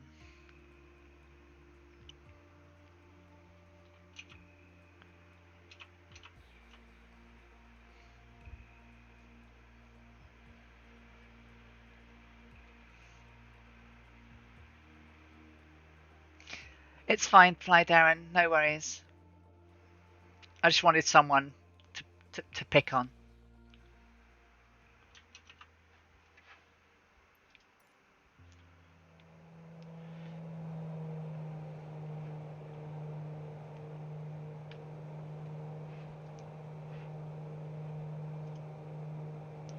Just for the moment, let's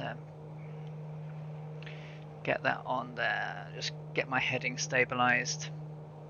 See where you think we're going. Nowhere. Okay.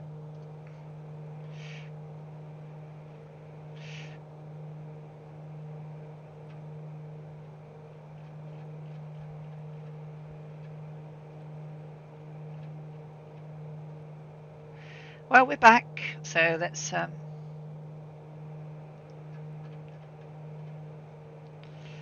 make the best of it.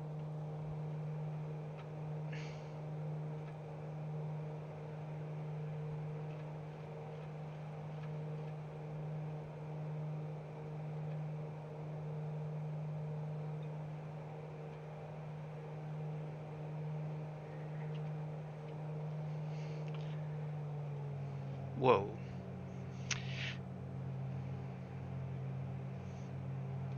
Crikey. It's starting at cold. That's really bad.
Okay, I'm just going to start getting down to about 3,000 feet.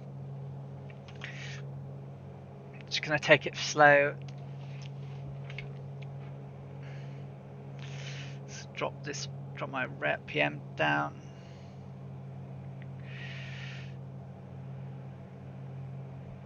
Keep an eye on that.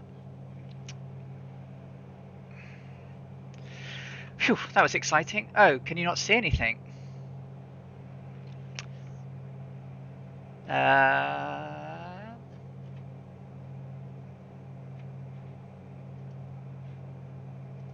There we go.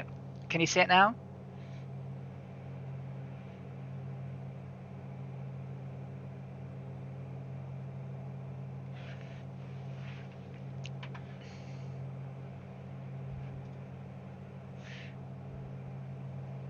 Cool.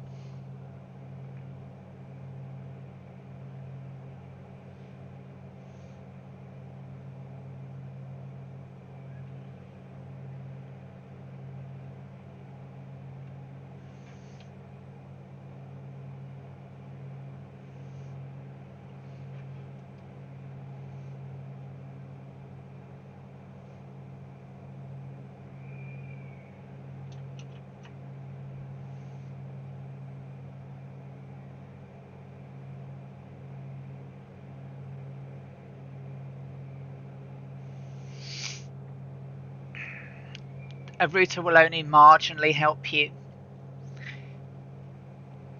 because it's actually the line itself that has the capacity limit.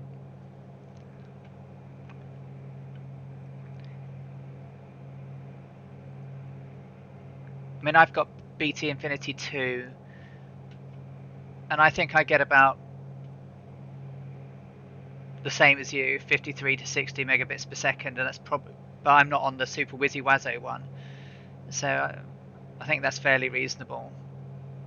It might help cut some latency out, but it won't make massive amounts of difference.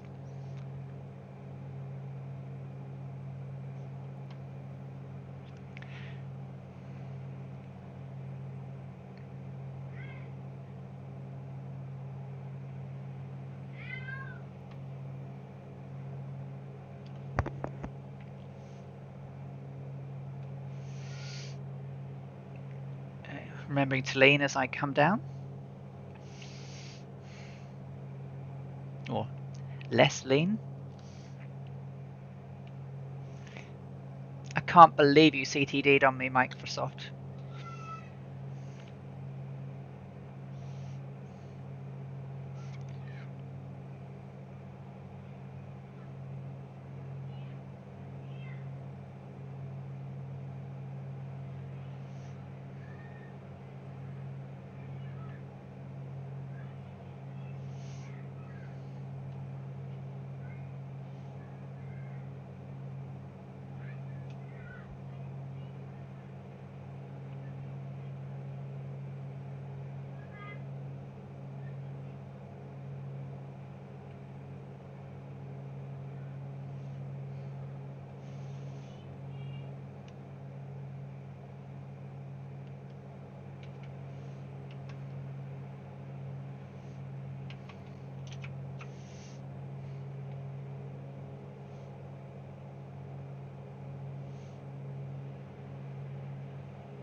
Yeah, so routers do need resetting. We reset ours quite a lot. Could the issues be because of the number of players? Maybe, but I've had it when I've flown on my own.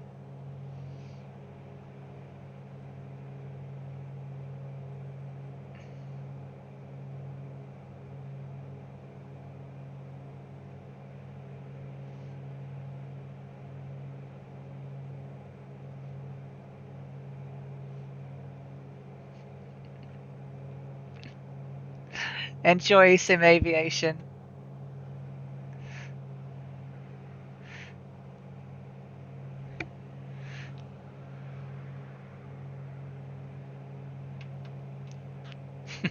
Everyone else can slow down now.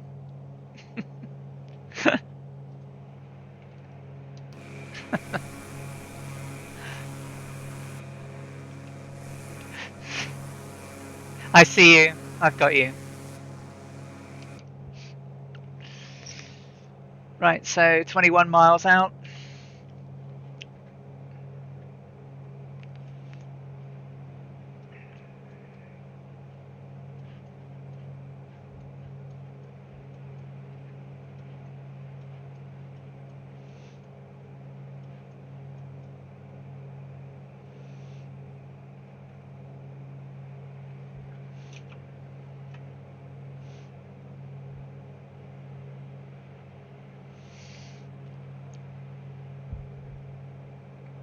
I last got to fly a 747 in 2019, where I flew from Heathrow to Vegas. It's a shame because they're not going to be there anymore.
Whose house is on all this water?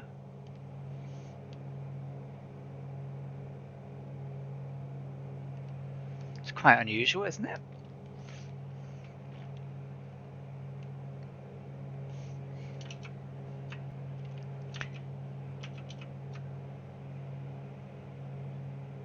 Hey Warhamster, how are you doing? Good to see you. Thanks for popping in. We're nearly at the end of our journey for today. Having just had a CTD, probably lost all of my flight hours again.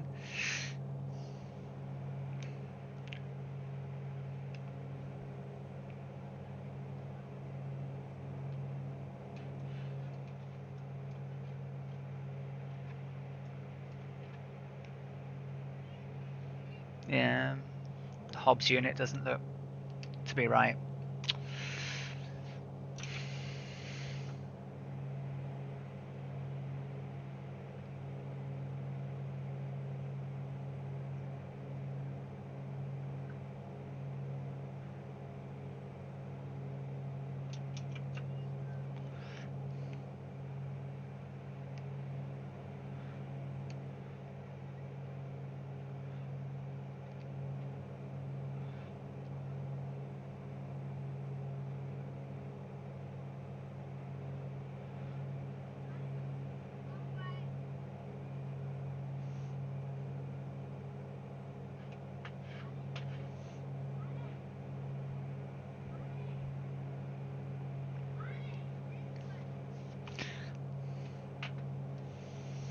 So I'll overfly the airport, fly south, and then come in on a left hand into runway 30. So probably go out over the river.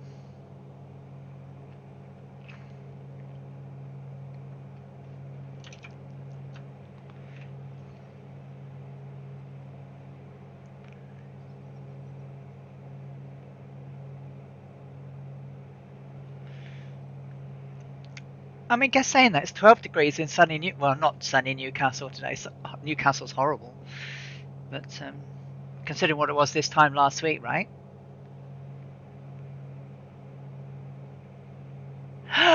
Curry! You had curry for Mrs. Flydarren's birthday. Wow. Was this a take-in curry though, rather than a homemade one?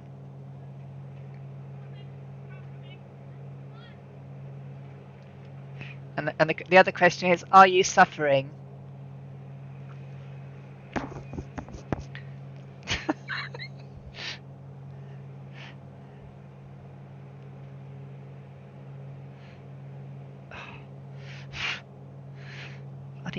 bloody hair has been a pain.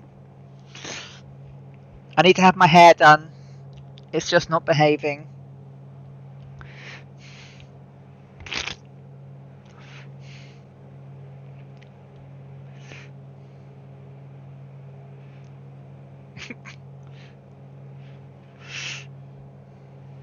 Okay, so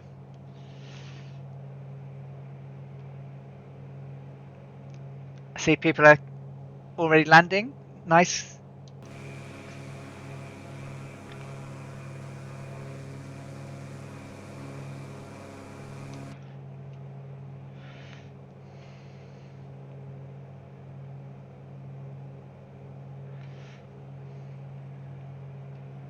Well done, guys.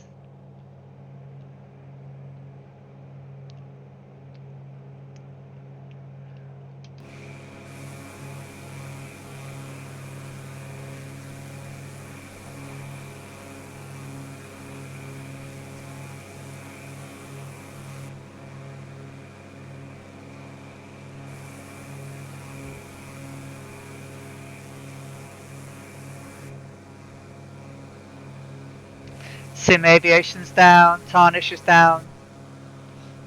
Stairways to Bacon is ahead of me. Dangerous Brian's off to my left.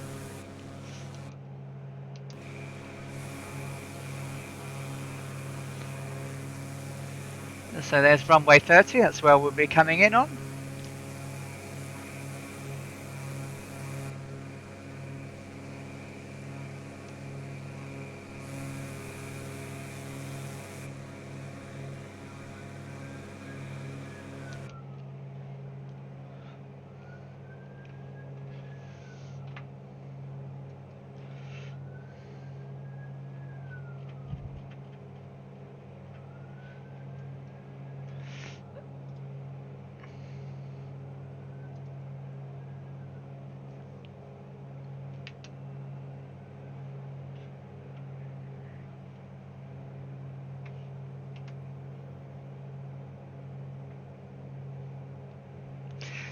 So I'm going to start to bring it down.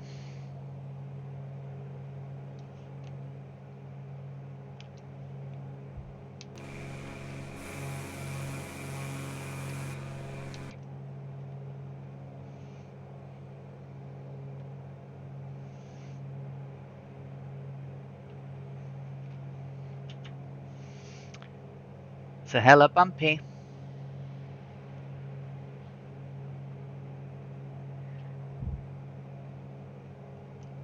Trim the nose up.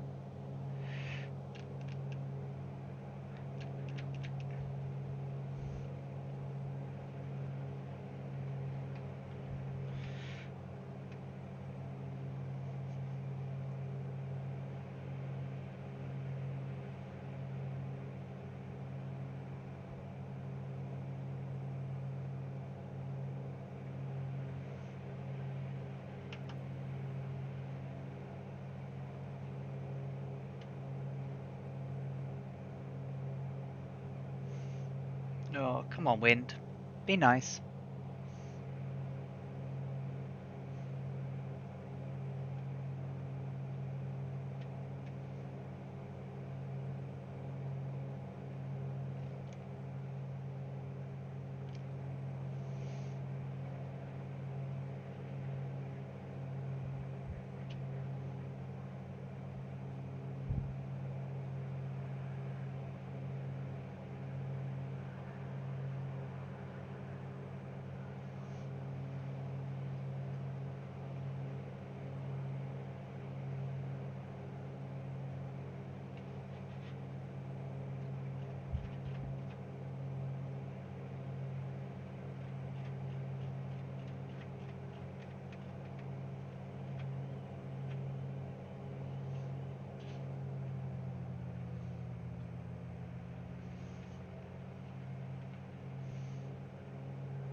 I'm going to go around because I've messed that up.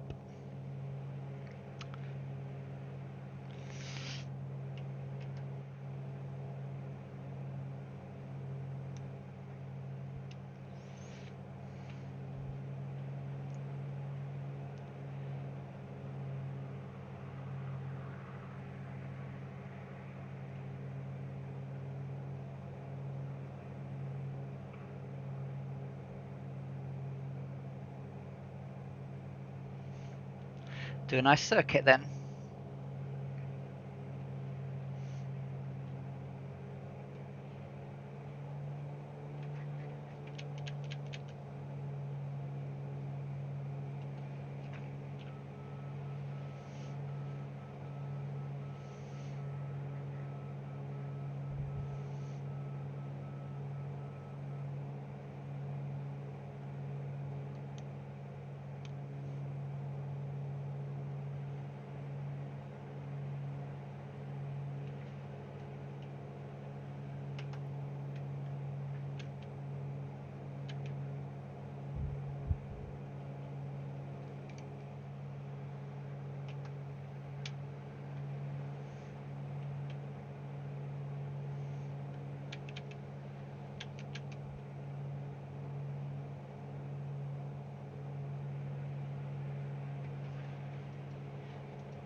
seen quite a lot of people with unknown tags on.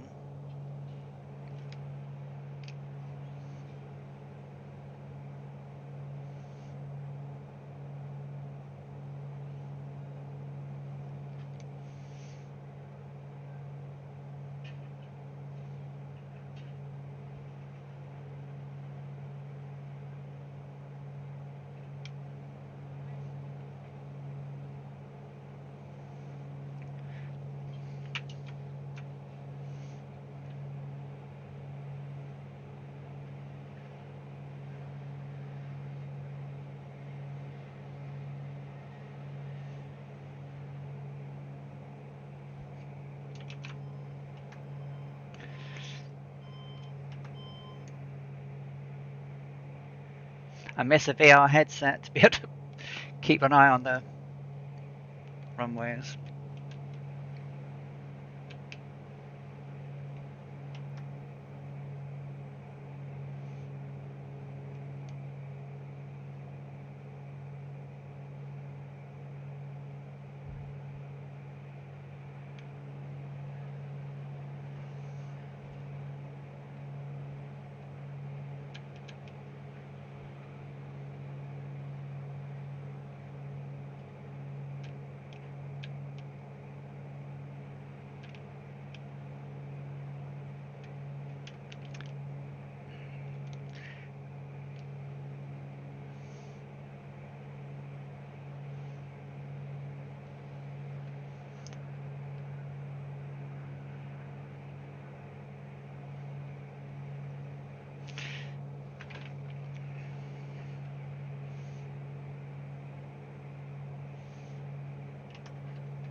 I am doing so bad at the moment.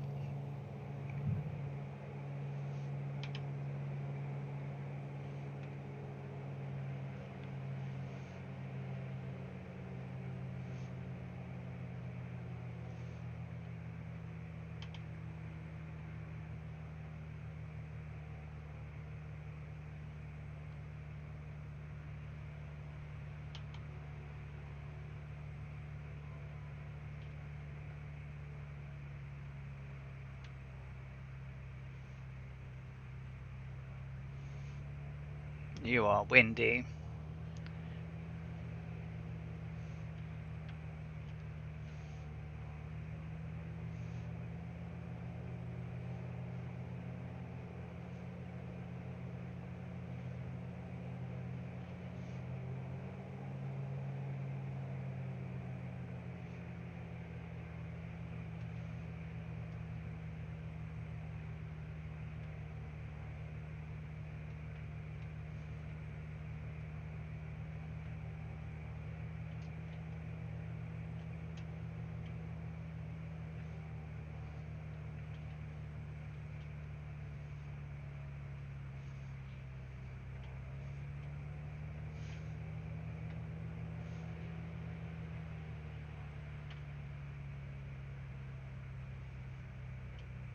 You should see how far angled I'm into this wind.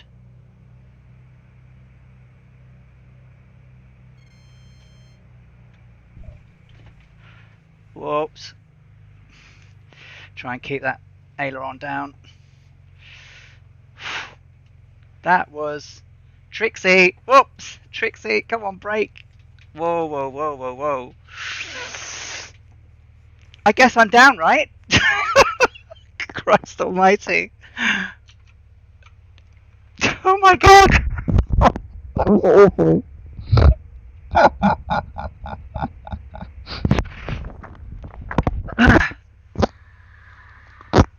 Welcome to Tampa, Miami even. Christ almighty. It wasn't butter. It was really hard. I don't know if you could see, but I was.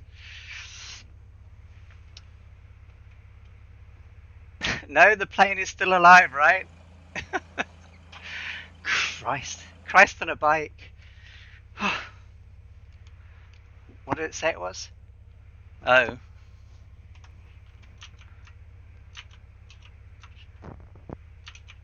33 knot? Cross?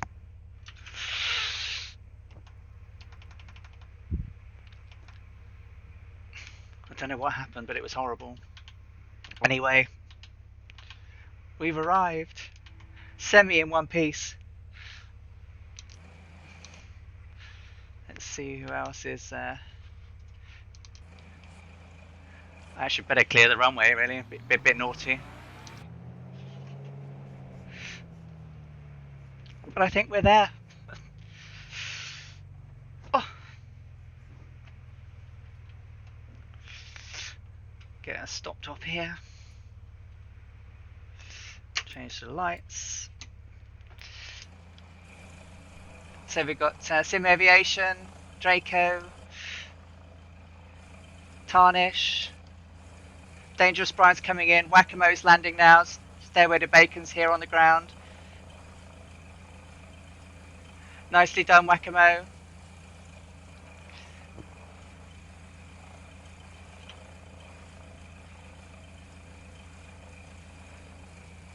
Dangerous Brian on the inbound.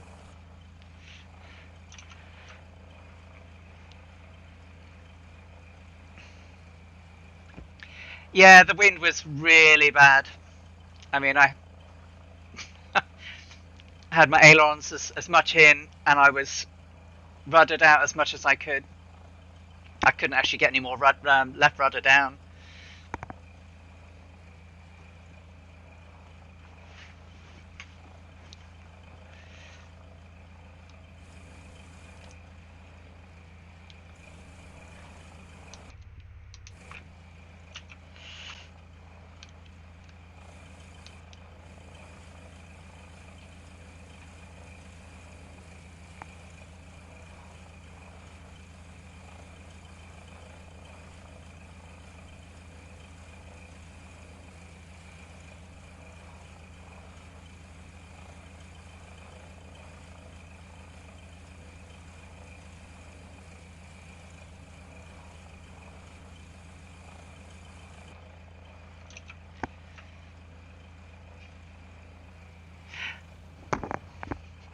Enjoy your lunch, Stairway to Bacon. Thank you so much for joining and for joining in chat. Thanks everybody for coming along today. Just waiting for Brian to join us on the ground now. But thank you for the flight from Miami to New Orleans to Miami. Next week it's Miami to Puerto Rico. A slightly longer flight next week. Just shy of 1,000 nautical miles. So it'll be same time, same bat channel. And if I remember rightly, there was a little quote she had when she got here. What did she have to say in the paper?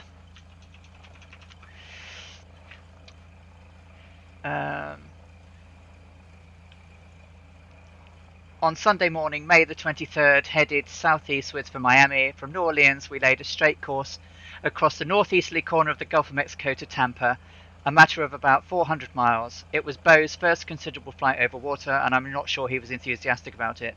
That Sunday afternoon, we reached Miami and dug in for a final week of preparation with the generous aid of Pan American personnel. So that's literally all she wrote on that little leg. But what we do have, or what I can share, I think, is the picture of the plane being refueled when they arrived at Miami. So this is the Electra at Miami with the crowds waiting to watch it be refueled. And the next week between here and there, they had a whole raft of Pan American engineers work on the aircraft, get it ready for the next the actual round the world flight. at the same time, people were flying to different locations around the world to have fuel in place. But this was the day before she set, basically the week before she sets off on the main journey. So the American public now knew that she had done 4 legs of the, and was flying the journey already. And it's going to be exciting if I can land better next time. So there we go. That's what we've done today. New Orleans, via Tampa to Miami.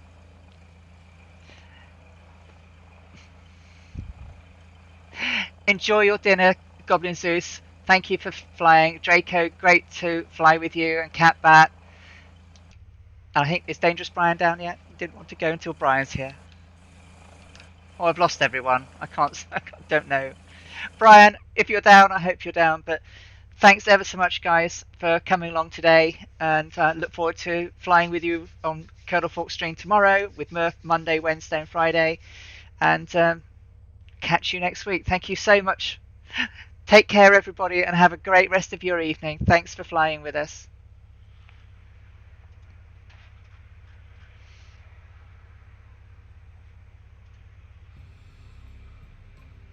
Take care.